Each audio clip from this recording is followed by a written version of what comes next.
കർത്താവായ യേശുക്രിസ്തുവിന്റെ അതിപരിശുദ്ധ നാമം വാഴ്ത്തപ്പെടുമാറാകട്ടെ. കടന്നു വന്നിരിക്കുന്ന എല്ലാവർക്കും യേശുക്രിസ്തുവിന്റെ നിശ്ചല നാമത്തിൽ ഒരിക്കൽ കൂടി സ്നേഹത്തെയും വന്ദനത്തെയും അറിയിക്കുന്നു. തുറന്നോസിന്റെ പാഠശാല എന്ന ഈ ബൈബിൾ ക്ലാസിന്റെ 149 സെഷനിലേക്ക് നമ്മൾ കടന്നു വന്നിരിക്കുകയാണ്. റോമാലേഖന പഠനത്തിലാണ് നാം ആയിരിക്കുന്നത്. നമ്മൾ അതിലേക്ക് തന്നെ വരാൻ പോവുകയാണ്. നല്ലൊരു കാര്യം പെട്ടെന്നൊന്ന് ഓർപ്പിച്ച് അതിലേക്ക് വരട്ടെ. നോർത്ത് ഇന്ത്യയിൽ നടക്കുന്ന പ്രവർത്തനങ്ങൾക്ക് വേണ്ടി നിങ്ങൾ പ്രത്യേകം പ്രാർത്ഥിക്കുവാനായിട്ട് ഞാൻ ഓർപ്പിക്കുകയാണ്.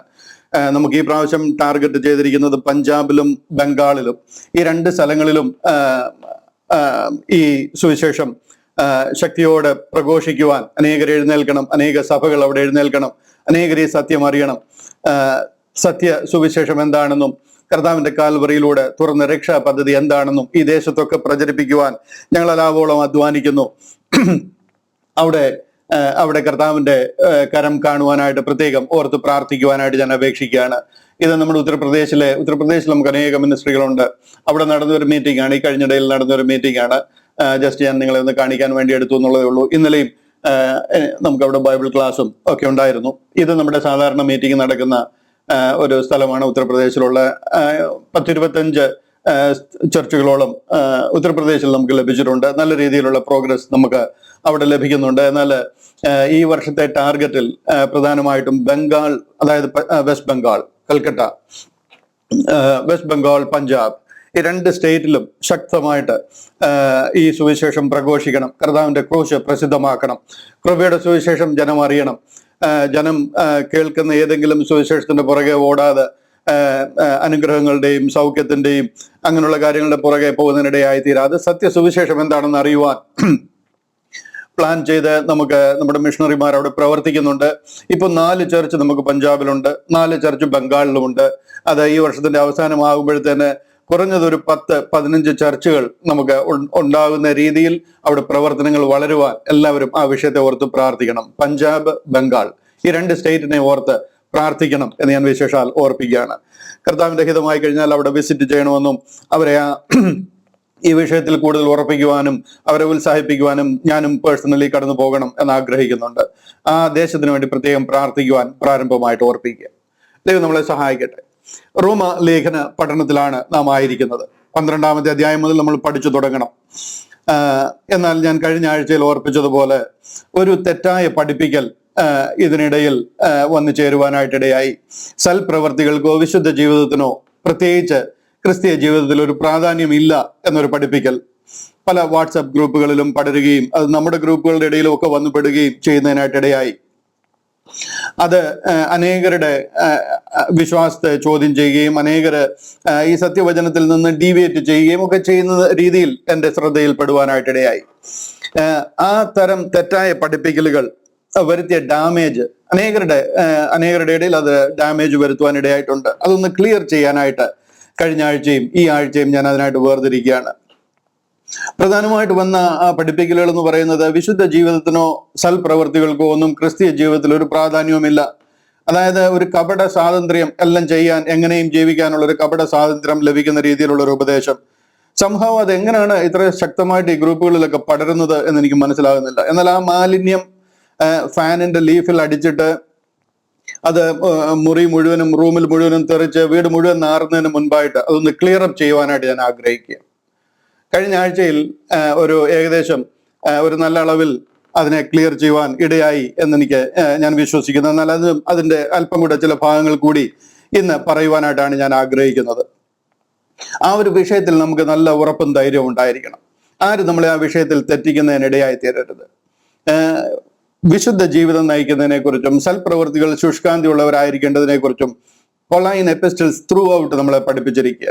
അതിൽ നമ്മൾ ഒട്ടും പിന്നോട്ട് മാറുന്നവരാകരുത്. ദൈവിക ഉദ്ദേശവും ദൈവവചനത്തിലെ സത്യങ്ങളുമാണ് അത്. അപ്പോ കഴിഞ്ഞ ആഴ്ചയിൽ അതിന്റെ ആവശ്യകതയെക്കുറിച്ചും വരും വരാഴികളെക്കുറിച്ചും ഞാൻ സംസാരിക്കുവാനായിട്ടിടയായി. ഇന്ന് തുടർന്ന് ചില കാര്യങ്ങൾ കൂടി അതിനോടുള്ള ബന്ധത്തിൽ ഓർപ്പിക്കുവാനായിട്ട് ആഗ്രഹിക്കുക. പ്രാരംഭമായിട്ട് ഒരു വേദവാക്യം കാണിക്കുവാനായിട്ട് ആഗ്രഹിക്കുന്നു. തിമത്തിയോസിന് എഴുതിയ 2-ാമത്തെ ലേഖനം 1-ാം അധ്യായം 11 മുതലുള്ള ചില വാക്യങ്ങൾ.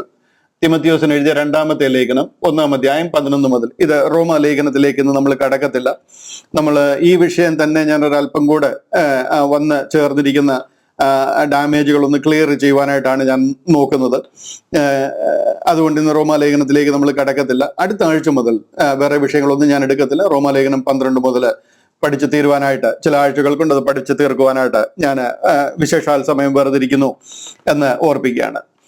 തിമത്തിയോസിന് എഴുതിയ 2-ാമത്തെ ലേഖനം 1-ാം അധ്യായം 11-ാമത്തെ വാക്യം മുതൽ അവിടെ ഇങ്ങനെയാണ് പറയുന്നത്: ആ സുവിശേഷത്തിന് ഞാൻ പ്രസംഗിയും അപ്പോസ്തലനും ഉപദേഷ്ടാവുമായി നിയമിക്കപ്പെട്ടിരിക്കുന്നു. കർത്താവ് പൗലോസ് അപ്പോസ്തലനെ ഏൽപ്പിച്ചിരിക്കുന്ന ഒരു സുവിശേഷമാണ് ഇത്. മറ്റുള്ളവർക്ക് ആർക്കും അതിനു മുൻപ് അറിയാമായിരുന്നതോ ലോകത്തിൽ പ്രസിദ്ധീകരിച്ചിരുന്നതോ ആയ ഒരു കാര്യമല്ല. അതിനു മുമ്പ് അത് പൂർവ്വകാലങ്ങൾക്കും തലമുറകൾക്കും മറഞ്ഞിരുന്ന ഒരു മർമ്മമായിരുന്നു. കർത്താവിന്റെ കാൽവറി യാഗത്തിന് ശേഷം കർത്താവ് അത് പ്രസിദ്ധമാക്കുവാനായി 13-ാമതൊരു അപ്പോസ്തലനെ വിളിക്കാൻ തന്നിൽ കൂടെ ഈ കൃപയുടെ സുവിശേഷം എന്താണ്, ക്രൂശിന്റെ മഹത്വം എന്താണ്, ക്രൂശിൽ കൂടെ തുറന്ന രക്ഷാ പദ്ധതി എന്താണ് എന്നുള്ള ആ ഒരു രക്ഷ, അതായത് മിനിസ്ട്രി ഓഫ് റെക്കൺസിലിയേഷൻ, നിരപ്പിന്റെ ശുശ്രൂഷ എന്താണെന്ന് പ്രസംഗിക്കുവാൻ പോളിനെ ഏൽപ്പിച്ചിരിക്കുക. പോൾ അതാ പറയുന്നത്: ആ സുവിശേഷത്തിന് ഞാൻ പ്രസംഗിയും അപ്പോസ്തലനും ഉപദേഷ്ടാവുമായി നിയമിക്കപ്പെട്ടിരിക്കുന്നു. അത് നിമിത്തം തന്നെ ഞാൻ ഇതൊക്കെയും സഹിക്കുന്നു, എങ്കിലും ലജ്ജിക്കുന്നില്ല. ഞാൻ ആരെ വിശ്വസിച്ചിരിക്കുന്നു എന്ന് അറിയുന്നു. അവൻ എൻ്റെ ഉപനിധി ആ ദിവസം വരെ സൂക്ഷിപ്പാൻ ശക്തനെന്ന് ഉറച്ചിരിക്കുന്നു. എനിക്ക് ഒത്തിരി പ്രശ്നങ്ങളുണ്ട് ഇത് നിമിത്തം. പലതും ഞാൻ ഇത് കാരണം സഹിക്കേണ്ടതായിട്ട് വരുന്നുണ്ട്. എങ്കിലും ഞാൻ ആരെ വിശ്വസിച്ചിരിക്കുന്നു എന്ന് ഞാൻ അറിയുന്നു. അവൻ എൻ്റെ ഉപനിധി ആ ദിവസം വരെ സൂക്ഷിപ്പാൻ ശക്തനെന്ന് ഉറച്ചുമിരിക്കുന്നു. എന്നോട് കേട്ട പത്യവചനം നീ ക്രിസ്തു യേശുവിലുള്ള വിശ്വാസത്തിലും സ്നേഹത്തിലും മാതൃകയാക്കിക്കൊള്ളുക. ഇത് തിമത്തിയോസിനോട് പറയുക. അവസാനത്തെ ലേഖനമാണ്. ജയിലിൽ നിന്ന് ഒരിക്കൽ പരോളിൽ ഇറങ്ങി വെളിയിൽ പോയതിനു ശേഷം തിരിച്ചു വന്നതിന് ശേഷം തന്റെ മരണത്തിന് തൊട്ട് മുൻപ് കുറിക്കുന്ന ലേഖനമാണ്. എന്നോട് കേട്ട പത്യവചനം നീ ക്രിസ്തു യേശുവിലുള്ള വിശ്വാസത്തിലും സ്നേഹത്തിലും മാതൃകയാക്കിക്കൊള്ളുക. ആ നല്ല ഉപനിധി നമ്മിൽ അധിവസിക്കുന്ന പരിശുദ്ധ ആത്മാവിനാൽ സൂക്ഷിച്ചു കൊള്ളുക.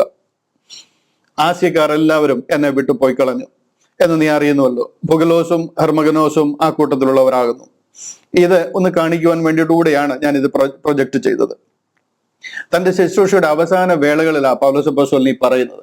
അവിടെ പറയുകയാണ്: ആസ്യക്കാർ എല്ലാവരും എന്നെ വിട്ടുപോയി കളഞ്ഞു. ഫുഗലോസും ഹെർമഗനേസും ആ കൂട്ടത്തിലുള്ളവരാകുന്നു. ഞാൻ തിരിച്ചു വരാം, ഈ വിഷയത്തിന്റെ എക്സ്പ്ലനേഷൻ ഞാൻ പറയാം.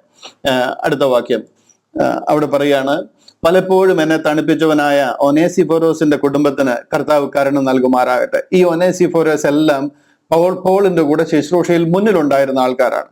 ആ ദേശത്ത് ആസിയയിൽ അധ്വാനിക്കുവാനായിട്ട് പോളിന് സഹായമായിട്ട് ഒത്തിരി മുന്നിലുണ്ടായിരുന്നവരാ. ഈ കാണുന്ന ഫുഗലോസും ഹെർമനഗേസും ഒക്കെ ആ കൂട്ടത്തിലുള്ളവരാ. അവരെല്ലാം പോളിന്റെ കൂടെ അധ്വാനിച്ച് തന്റെ കൂടെ നിന്നിരുന്നവരാ. എന്നാൽ അവരൊക്കെ മാറിപ്പോകുവാനായിട്ടിടയായി. പൗലോസ് അപ്പോസ്തലൻ റോമ കാരാഗ്രഹത്തിൽ കിടന്ന് എഴുതുന്ന അവസാനത്തെ ലേഖനം, ആ എഴുതുന്ന സമയത്തിനിടയിൽ തന്നെ ഇത്തരം ഒത്തിരി തെറ്റായ പഠിപ്പിക്കലുകൾ വന്നിട്ട് അവരെയൊക്കെ അവരുടെ വിശ്വാസ കപ്പൽ തകർന്നു പോകുന്നതിനിടയായി. അവരൊക്കെ വീണു പോകുന്നതിനിടയായി. പലപ്പോഴും എന്നെ തണുപ്പിച്ചവനായ, കണ്ടോ, തന്നോട് കൂടെ എല്ലാ പ്രശ്നങ്ങളുണ്ടാകുമ്പോഴും തന്നോട് കൂടെ നിന്നിരുന്ന ആളാണ് ഈ ഒനേസിഫോറസ്. അവനും മാറിപ്പോയി. അവന്റെ കുടുംബത്തിന് കർത്താവ് കരുണ നൽകുമാറാകട്ടെ എന്ന് പറയാം. അന്നാളിൽ എന്നെ സഹായിച്ചതിനും എനിക്ക് ചെയ്ത കാര്യങ്ങൾക്ക് അവൻ മാറിപ്പോയെങ്കിലും അതിന് ദൈവം കരുണ കാണിക്കുമാറാകട്ടെ എന്ന് പറയുക. അവൻ എൻ്റെ ചങ്ങലയെ കുറിച്ച് ലജ്ജിക്കാതെ ഞാൻ റോമയിൽ എത്തിയ ഉടനെ താല്പര്യത്തോടെ എന്നെ തിരഞ്ഞു കണ്ടെത്തുകയും ചെയ്തു. അന്ന് വാട്സപ്പോ ഇൻസ്റ്റാഗ്രാമോ ഒന്നുമുള്ള സമയമല്ല. പോളിനെ റോമിൽ കൊണ്ടുവന്നിട്ടുണ്ടെന്ന് അറിഞ്ഞു, എവിടെയോ കാരാഗ്രഹത്തിൽ പാർപ്പിച്ചിട്ടുണ്ടെന്ന് അറിയാം. എവിടെ എന്താണെന്ന് അറിയത്തില്ല. പോളിന്റെ ചങ്ങാതിയാണെന്ന് അറിഞ്ഞു കഴിഞ്ഞാൽ അവന് ഉപദ്രവം ഉണ്ടാകുമെന്നും അവനെ പിടിക്കുമെന്നും അവനെ പടയാളികൾ ചോദ്യം ചെയ്യുകയും പിടിക്കുകയും ഒക്കെ ചെയ്യുമെന്നും അറിയാം. എന്നിട്ട് കൂടെ എൻ്റെ ചങ്ങലയെ കുറിച്ച് ലജ്ജിക്കാതെ ഞാൻ റോമയിൽ എത്തിയ ഉടനെ താല്പര്യത്തോടെ എന്നെ തിരഞ്ഞ് കണ്ടെത്തുകയും ചെയ്തു. അങ്ങനെ കൂടെ നിന്നിരുന്ന ആളാണ്. അവർ വരെ മാറിപ്പോവുകയും ആ ദിവസത്തിൽ കർത്താവിന്റെ പക്കൽ കരുണ കണ്ടെത്തുവാൻ കർത്താവ് അവന് സംഗതി വരുത്തട്ടെ. അവൻ അവിടെ ചെല്ലും, ദൈവത്തിന്റെ സന്നിധിയിൽ ചെല്ലും. കാര്യം അവന്റെ പ്രവൃത്തികളല്ല അവനെ രക്ഷിക്കുന്നത്. എന്നാൽ അവന് ദൈവം കരുണ കാണിക്കട്ടെ, അതിന് സംഗതി വരുത്തട്ടെ എന്ന് പറയുക. എഫെസോസിൽ വെച്ച് അവൻ എനിക്ക് എന്തെല്ലാം ശുശ്രൂഷ ചെയ്തു നീ നല്ലവണ്ണം അറിയുന്നുവല്ലോ.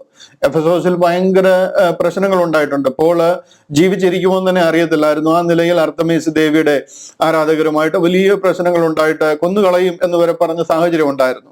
അവിടെ വെച്ച് എഫെസോസിൽ വെച്ച് അവൻ എനിക്ക് എന്തെല്ലാം ശുശ്രൂഷ ചെയ്തു എന്ന് നീ നല്ലവണ്ണം അറിയുന്നല്ലോ. തിമോത്തിയും കൂടെ ഉണ്ട്. അതുകൊണ്ട് തിമോത്തിയെ ഓർപ്പിക്കുക.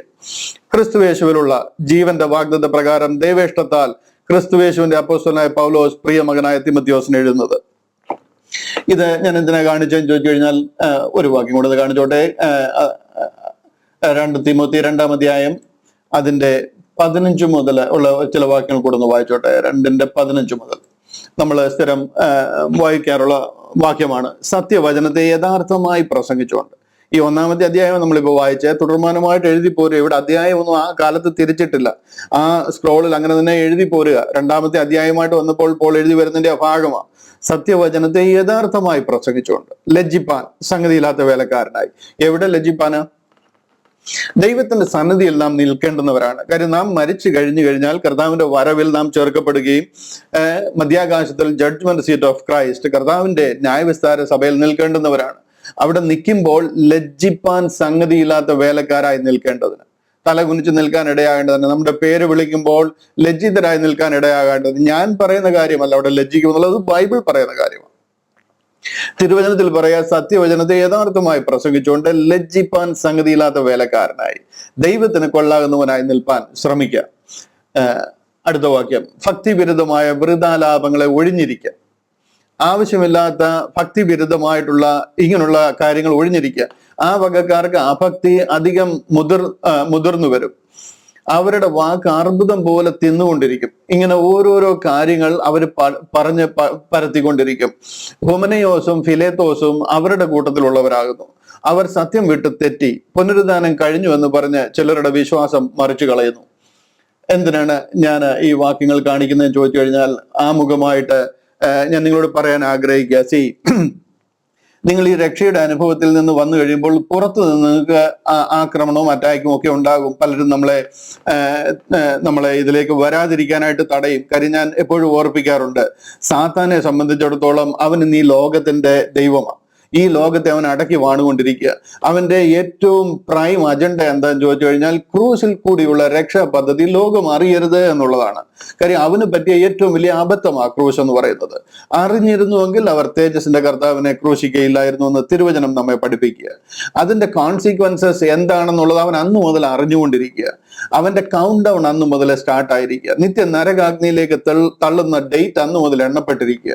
അതുകൊണ്ട് തന്നെ ഈ ക്രൂശ് ഒരു മനുഷ്യരും അറിയരുത് എന്ന് ആഗ്രഹിക്കുന്ന ഈ ലോകത്തിന്റെ അധിപതിയാണ് സാത്താൻ. അതുകൊണ്ട് തന്നെ നമ്മൾ ഈ സത്യം അറിയാതിരിക്കാൻ, ഇതിനെ എത്രയും പൂഴ്ത്തി വെക്കാൻ പറ്റുമോ അത്രയും പൂഴ്ത്തി വെക്കാൻ അവൻ ശ്രമിച്ചുകൊണ്ടേയിരിക്കും. ആരെങ്കിലും അറിഞ്ഞിട്ടുണ്ടെങ്കിൽ അവരെ ഏത് രീതിയിൽ ചതിക്കാൻ പറ്റും, ഏത് രീതിയിൽ തെറ്റിക്കാൻ പറ്റുമെന്ന് നോക്കും. ഈ സത്യവചനം പഠിച്ച് മെച്ചുവേർഡായിട്ട് ഈ കാര്യങ്ങൾ മനസ്സിലാക്കി വരുന്ന ജനങ്ങളുടെ ഇടയിൽ ഇതുപോലുള്ള പല ഉപദേശങ്ങളും വരും. അത് പുതിയൊരു അനുഭവമല്ല, പോളിന് സംഭവിച്ച അനുഭവങ്ങളാണ് ഞാൻ വായിച്ച് കേൾപ്പിച്ചത്. പോളിന്റെ കൂടെ മുന്നിൽ നിന്നിരുന്ന ഹുമനയോസും ഹെർമനഗോസും ഒരേസിഫോരോസും ഇവരൊക്കെ വിട്ടുപോയ കാര്യങ്ങളാണ്. ഹുമനയോസും ഫിലേത്തോസും ഒക്കെ വിട്ടുപോയ കാര്യങ്ങളെ കുറിച്ചാണ് ഞാൻ ഈ കാണിച്ചത്. എന്തിനാന്ന് ചോദിച്ചു കഴിഞ്ഞാൽ, ആ കാലഘട്ടത്തിൽ പൗലോസ് അപ്പോസ്തലൻ റോമയിലെ കാരാഗ്രഹത്തിൽ കിടക്കുകയാണ്. നിങ്ങൾക്കറിയാം, അപ്പോസ്തല പ്രവൃത്തികൾ 20-ാം അധ്യായം വായിച്ചു കഴിഞ്ഞാൽ അവിടെ പൗലോസ് അപ്പോസ്തലന്റെ അവസാനത്തെ പ്രസംഗം കാണാം. ആ പ്രസംഗത്തിൽ പ്രത്യേകം ഈ വിഷയം എടുത്തു പറഞ്ഞിട്ടാണ് താൻ അവിടെ നിന്ന് പോകുന്നത്. ഇത് മുഴുവനും വായിച്ച് കേൾപ്പിക്കേണ്ടതാണ്, പക്ഷെ 1-2 വാക്യങ്ങൾ മാത്രം ഞാനൊന്ന് വായിക്കാം. അവിടെ പറയുകയാണ്, പൗലോസ് അപ്പോസ്തലന്റെ ഫെയർവെൽ മീറ്റിംഗ്. അവിടെ പറയാണ്, എങ്കിലും ഞാൻ എൻ്റെ പ്രാണനെ വിലയേറിയതായി എണ്ണുന്നില്ല. അവിടെ വലിയ പ്രശ്നങ്ങൾ ഉണ്ടായിക്കൊണ്ടിരിക്കുകയുമാണ്. അതുകൊണ്ട് പോൾ പറയാണ്, ഞാൻ എൻ്റെ പ്രാണനെ വിലയേറിയതായി എണ്ണുന്നില്ല. എൻ്റെ ഓട്ടവും ദൈവകൃപയുടെ സുവിശേഷത്തിന്, എന്നെ ഏൽപ്പിച്ചിരിക്കുന്ന സുവിശേഷമാണ് ദൈവകൃപയുടെ സുവിശേഷം. ആ സുവിശേഷത്തിന് സാക്ഷ്യം പറയേണ്ടതിന് കർത്താവായ യേശു തന്ന ശുശ്രൂഷയും തികയ്ക്കണം എന്ന് എനിക്കുള്ളൂ. എൻ്റെ ടാർഗറ്റ് ഇത് മാത്രമേ ഉള്ളൂ. വേറൊന്നും എനിക്ക് എൻ്റെ ജീവനെ പോലും ഞാൻ വലുതായിട്ട് എണ്ണുന്നില്ല. എന്നാൽ നിങ്ങളുടെ ഇടയിൽ ദൈവരാജ്യം പ്രസംഗിച്ചുകൊണ്ട് നടന്നവനായി എൻ്റെ മുഖം നിങ്ങൾ ആരും ഇനി കാണുകയില്ല എന്ന് ഞാൻ അറിയുന്നു. കാര്യം എനിക്ക് തിരിച്ചിങ്ങോട്ട് വരാൻ പറ്റും എന്ന് എനിക്ക് പ്രതീക്ഷയില്ല. 3-ാമത്തെ മിഷണറി യാത്ര കഴിഞ്ഞ് ഞാൻ യെരുശലേമിലേക്ക് മടങ്ങി പോവുക. യെരുശലേമിൽ വെച്ച് എന്നെ അവർ കൊല്ലും എന്നുള്ളത് പരിശുദ്ധ ആത്മാവിനാൽ എന്നോട് സംസാരിക്കുകയും എനിക്ക് അറിവ് ലഭിക്കുകയും ചെയ്തിട്ടുണ്ട്. ഞാൻ എൻ്റെ ആത്മാവിനെയോ എൻ്റെ ജീവനെയോ വലുതായിട്ട് എണ്ണുന്നില്ല. ഞാൻ തിരിച്ച് നിങ്ങളുടെ ഇടയിൽ വരാൻ പറ്റും എന്ന് എനിക്ക് തോന്നുന്നില്ല. 3 പ്രാവശ്യം മിഷണറി യാത്രയുടെ ഭാഗമായി ഇവരുടെ ഇടയിലെല്ലാം വന്നിട്ടുണ്ട്. വർഷങ്ങളോളം ഇവരുടെ ഇടയിൽ തിരുവചനം പഠിപ്പിക്കുകയും ശുശ്രൂഷിക്കുകയും ചെയ്തിട്ടുണ്ട്. 3-ാമത്തെ മിഷണറി യാത്ര കഴിഞ്ഞ് മടങ്ങി പോകുമ്പോൾ തന്റെ ഫെയർവെൽ മീറ്റിംഗിൽ നിന്ന് പറയുകയാണ്, എൻ്റെ മുഖം നിങ്ങൾ ആരും ഇനി കാണുകയില്ല എന്ന് ഞാൻ അറിയുന്നു. അതുകൊണ്ട് നിങ്ങളിൽ ആരെങ്കിലും നശിച്ചു പോയാൽ ഞാൻ കുറ്റക്കാരനല്ല എന്ന് ഞാൻ ഇന്നേ ദിവസം നിങ്ങളോട് സാക്ഷ്യം പറയുന്നു. നിങ്ങൾ ആരെങ്കിലും നശിച്ചു പോകേണ്ട സാഹചര്യം വന്നു കഴിഞ്ഞിട്ടുണ്ടെങ്കിൽ ഞാൻ അതിന് കുറ്റക്കാരനല്ല എന്ന് നിങ്ങളോട് ഞാൻ സാക്ഷ്യം പറയുക. ദൈവത്തിന്റെ ആലോചന ഒട്ടും മറച്ചു വെക്കാതെ ഞാൻ മുഴുവനും അറിയിച്ചു തന്നിരിക്കുന്നുവല്ലോ. ഒരു കാര്യം പോലും മറച്ചു വെച്ചിട്ടില്ല. എന്നെ ദൈവം അറിയിച്ചത് അപ്പാടെ ഞാൻ നിങ്ങളെ അറിയിച്ചിരിക്കുകയാണ്. നിങ്ങൾ ആ വഴി വിട്ടിനി പോയി കഴിഞ്ഞാൽ നിങ്ങളെ തന്നെയും താൻ സ്വന്തം രക്തത്താൽ സമ്പാദിച്ചിരിക്കുന്ന ദൈവത്തിന്റെ സഭയെ മേയ്പാൻ പരിശുദ്ധ ആത്മാവ് നിങ്ങളെ അധ്യക്ഷരാക്കി വെച്ച ആട്ടിൻകൂട്ടം മുഴുവനെയും സൂക്ഷിച്ചു കൊള്ളുവീൻ. കാര്യം എന്താണെന്ന് ചോദിച്ചു കഴിഞ്ഞാൽ ഇവിടെ വലിയ പ്രശ്നങ്ങൾ ഉണ്ടാകാൻ പോവുകയാണ്. ഞാൻ പോയ ശേഷം ആട്ടിൻകൂട്ടത്തെ ആദരിക്കാത്ത കൊടിയ ചെന്നായ്ക്കൾ നിങ്ങളുടെ ഇടയിൽ കടക്കുമെന്ന് ഞാൻ അറിയുന്നു. നിങ്ങളുടെ ഇടയിൽ തന്നെ കൊടിയ ചെന്നായ്ക്കൾ കടക്കാൻ പോവുക. നിങ്ങളെയൊക്കെ ഉപദ്രവിക്കാനും നിങ്ങളെ ചിതറിച്ചു കളയുവാനും തെറ്റിച്ചു കളയാനും പോവുക. ശിഷ്യന്മാരെ തങ്ങളുടെ പിന്നാലെ വലിച്ചു കളയുവാനായി വിപരീത ഉപദേശം പ്രസ്താവിക്കുന്ന പുരുഷന്മാർ നിങ്ങളുടെ ഇടയിൽ തന്നെ എഴുന്നേൽക്കും. ഇതെല്ലാം നമുക്ക് അറിയാവുന്ന കാര്യമാണ്. അതുകൊണ്ട് ഉണർന്നിരിപ്പീൻ. ഞാൻ 3 സംവത്സരം രാപ്പകൽ ഇടവിടാതെ കണ്ണുനീർ വാർത്തുകൊണ്ട് ഓരോരുത്തരും ബുദ്ധി പറഞ്ഞത് ഓർത്തുകൊള്ളുവീൻ. എഫസോസ് എന്ന് പറയുന്ന സ്ഥലത്ത്, ആസിയയിലെ എഫസോസിൽ മിലത്തോസ് എന്ന് പറയുന്ന സ്ഥലത്ത് ബോട്ട് അടുപ്പിച്ച് അവിടെ എല്ലാം മൂപ്പന്മാരെ വിളിച്ചു കൂട്ടി ആ എഫസോസ് മുഴുവനുള്ള ശുശ്രൂഷകന്മാരോട് പറയുന്ന വാക്കാണ്, കണ്ണുനീർ വാർത്തുകൊണ്ട് ഓരോരുത്തരും ബുദ്ധി പറഞ്ഞെന്നത് ഓർത്തുകൊള്ളുവീൻ. ലാസ്റ്റ് പറഞ്ഞു തീർക്കുക, നിങ്ങൾക്ക് ആത്മീക വർധന വരുത്തുവാനും സകല വിശുദ്ധന്മാരോടും കൂടെ അവകാശം തരുവാനും കഴിയുന്ന ദൈവത്തിലും അവന്റെ കൃപയുടെ വചനത്തിലും ഞാൻ ഇപ്പോൾ നിങ്ങളെ ഭരമേൽപ്പിക്കുന്നു. പൗലോസ് അപ്പോസ്തലൻ ഇതെല്ലാം പറഞ്ഞ് ഇവരെ ഈ ദേശത്ത് ആക്കിയിട്ട് പോയതിനു ശേഷം താൻ യെരുശലേമിൽ പോവുകയും അതിനുശേഷം യെരുശലേമിൽ വിചാരണ നടക്കുകയും തന്നെ കൈസരിയയിലെ ജയിലിൽ പിടിച്ചിടുകയും കൈസരിയിലെ ജയിലിൽ നിന്നും റോമിലെ ജയിലിലേക്ക് മാറ്റുകയും അങ്ങനെ റോമൻ ജയിലിൽ കിടക്കുമ്പോൾ ഈ ദേശത്തെല്ലാം പോൾ പറഞ്ഞതുപോലെ തന്നെ അനേകം വിശ്വാസത്യാഗം സംഭവിക്കുവാനായിട്ട് ഇടയായി.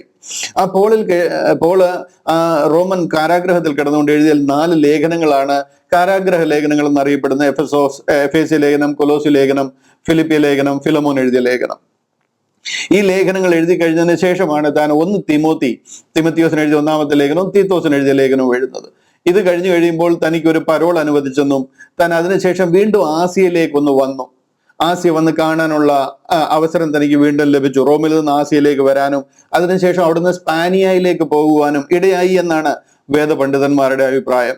അതിനുശേഷം വീണ്ടും തന്നെ തിരിച്ച് കാരാഗ്രഹത്തിലേക്ക് അടക്കിയ. ആ ബെയിലിന്റെ ടൈം കഴിഞ്ഞപ്പോൾ താൻ വീണ്ടും റോമൻ കാരാഗ്രഹത്തിൽ അടക്കിയ. അതിനുശേഷം എഴുതിയതാണ് 2 തിമോത്തി എന്ന് വേദപണ്ഡിതന്മാർ അഭിപ്രായപ്പെടുന്നു. ആ 2 തിമോത്തി എഴുതിയ ഭാഗത്താണ് ഞാൻ നിങ്ങളെ ഇപ്പൊ ഈ വായിച്ച് കേൾപ്പിച്ചത്.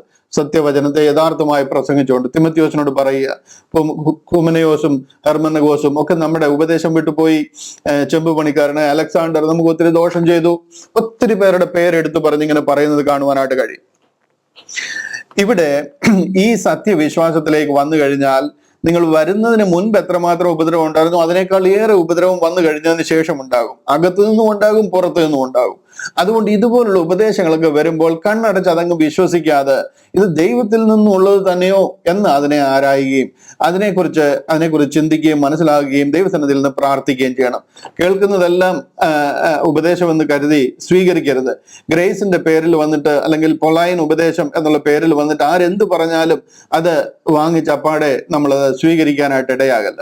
അതിനെ ചിന്തിക്കുവാനും ബൈബിൾ പ്രകാരം അതിനെ മനസ്സിലാക്കുവാനും ശ്രമിക്കണം എന്ന് ഞാൻ ഓർപ്പിക്കുകയാണ്. അനേക ഉപദ്രവങ്ങൾ ഇതുപോലെ ഉണ്ടാകും. എനിക്ക് മാത്രമല്ല, നമ്മുടെ മിനിസ്ട്രിക്ക് മാത്രമല്ല, പൗലോസ് അപ്പോസ്തലൻ മുതലേ ഈ ഉപദ്രവങ്ങൾ അന്ന് മുതലേ ഉള്ളതാണ്. ഇത് സാർവത്രികമാണ്.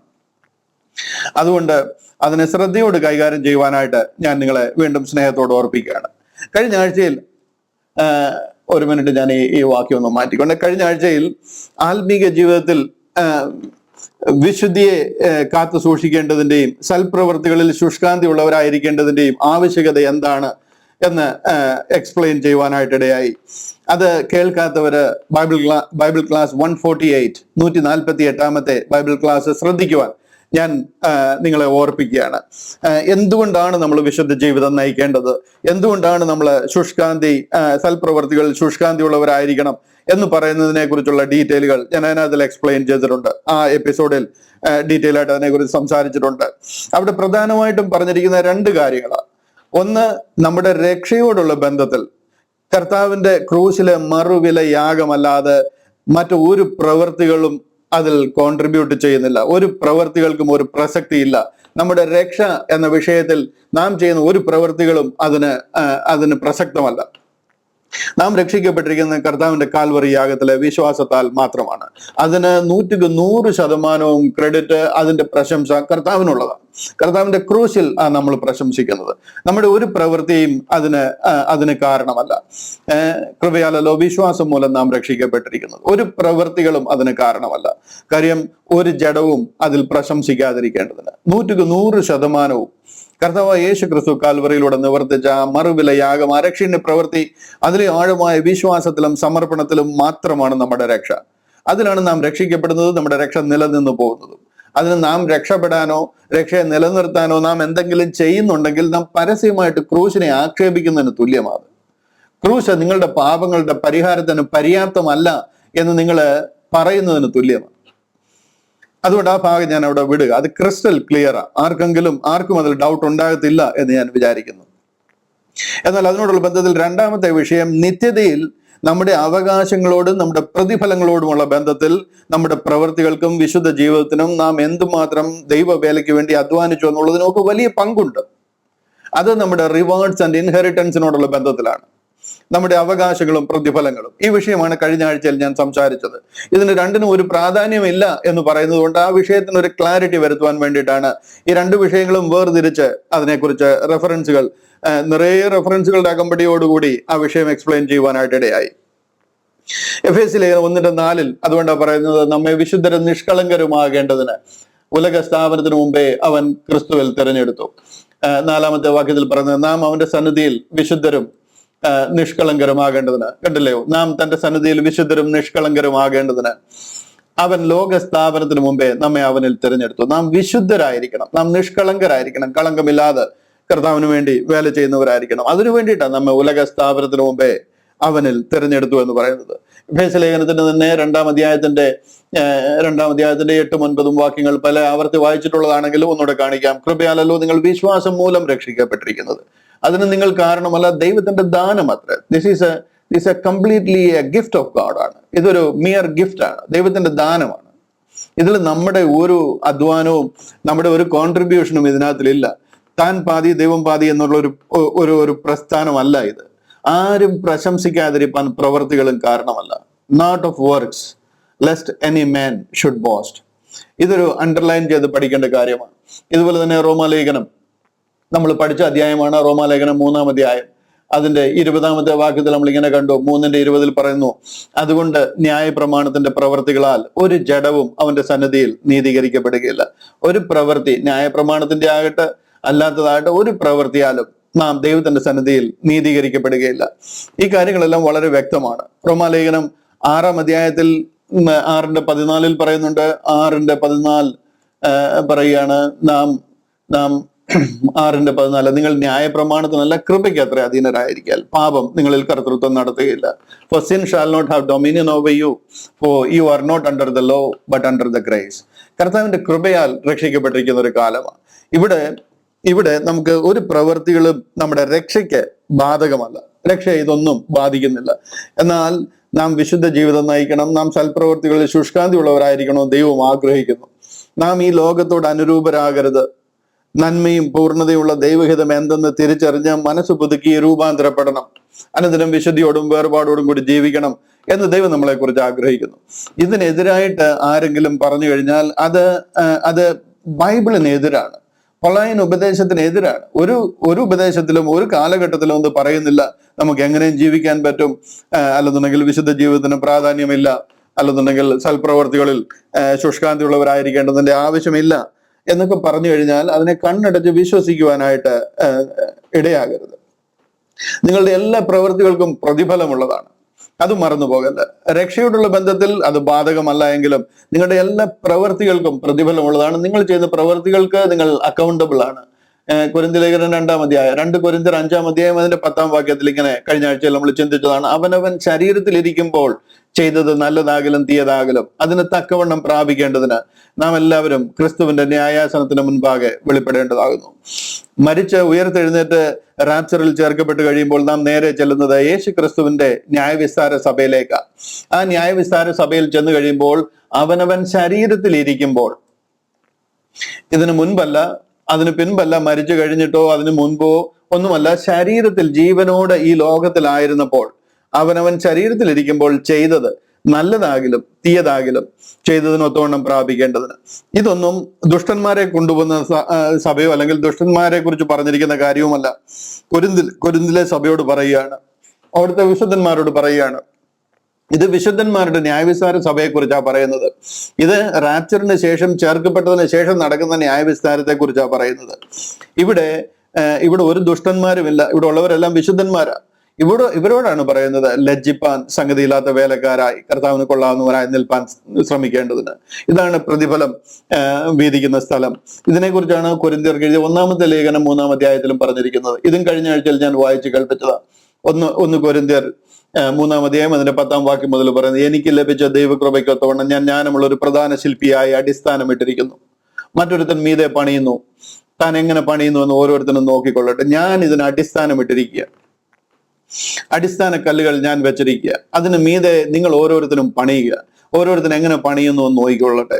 ഓരോരുത്തരുടെയും പണി ഇന്ന വിധമെന്ന് തീ തന്നെ ശോധന ചെയ്യും.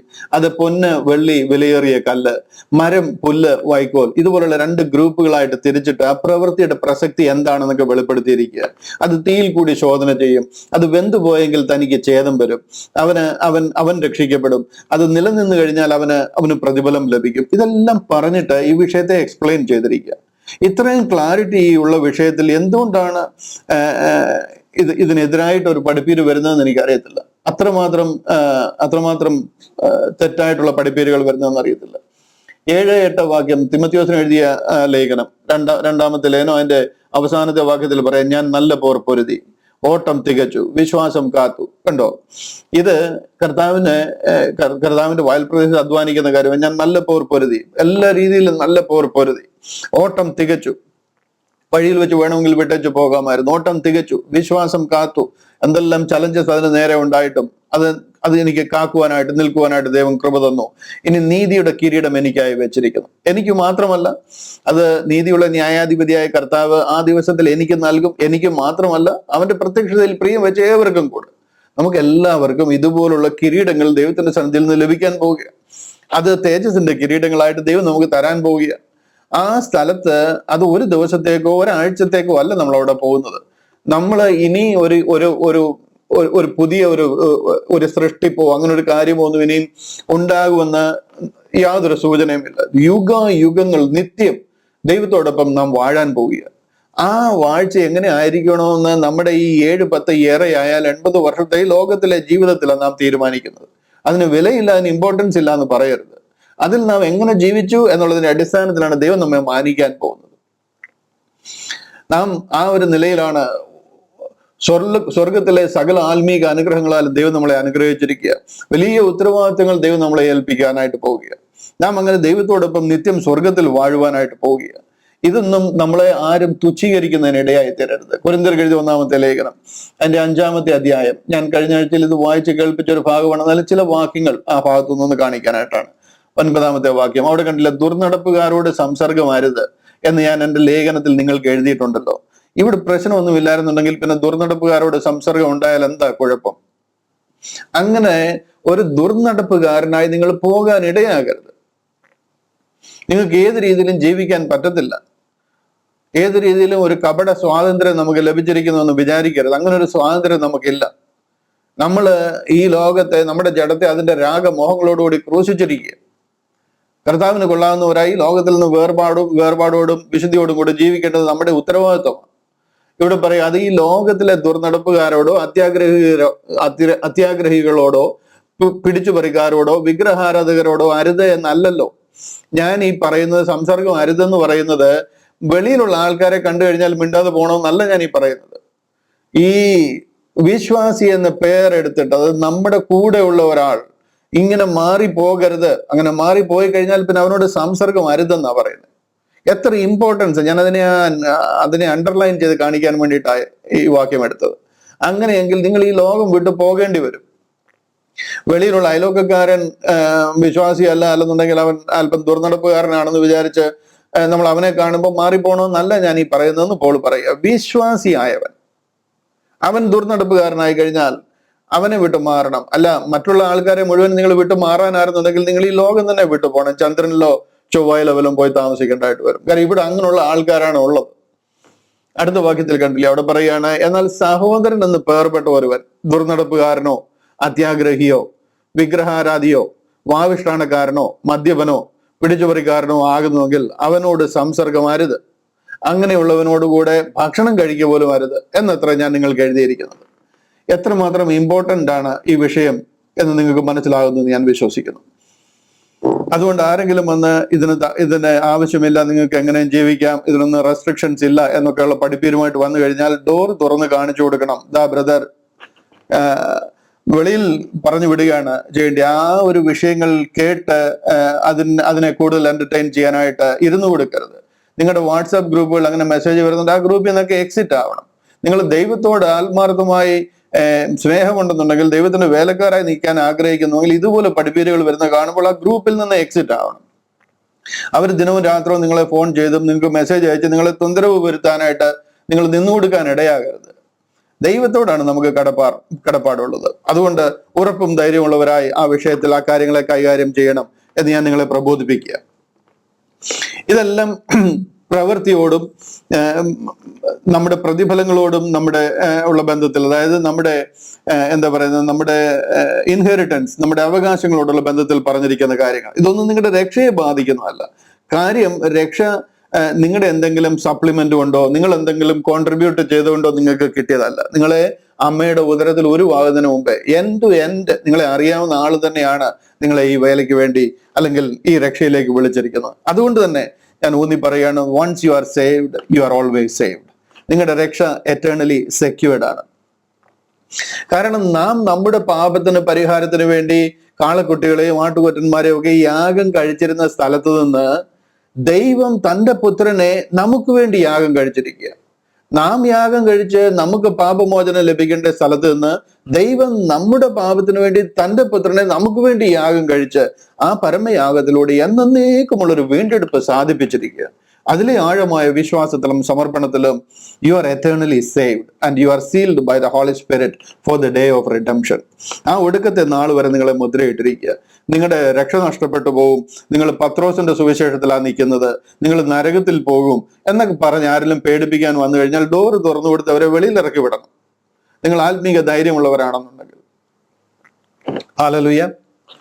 രണ്ടാമതായിട്ട് ഞാൻ അവിടെ ശ്രദ്ധിച്ച ഒരു വിഷയം, സ്പിരിച്വൽ സർക്കംസിഷൻ എന്നൊരു വിഷയം എടുത്തിട്ട് കംപ്ലീറ്റ് അതിനെ തെറ്റായിട്ട് പഠിപ്പിക്കുന്നത് കാണുവാനായിട്ട് എനിക്ക് ചിലർ അയച്ചു തന്നിട്ടുള്ള ചില മെസ്സേജുകൾ മാത്രമാണ് ഞാൻ കേട്ടത്. ഞാൻ അതിന്റെ വാലും തലയുമൊക്കെ കേട്ടുള്ളെങ്കിലും എത്രമാത്രം ക്രൂരമായ പഠിപ്പീരുകളാണ് ഇതിലൂടെ വന്നുകൊണ്ടിരിക്കുന്നതെന്ന് ശ്രദ്ധിക്കുവാനായിട്ടിടയായി.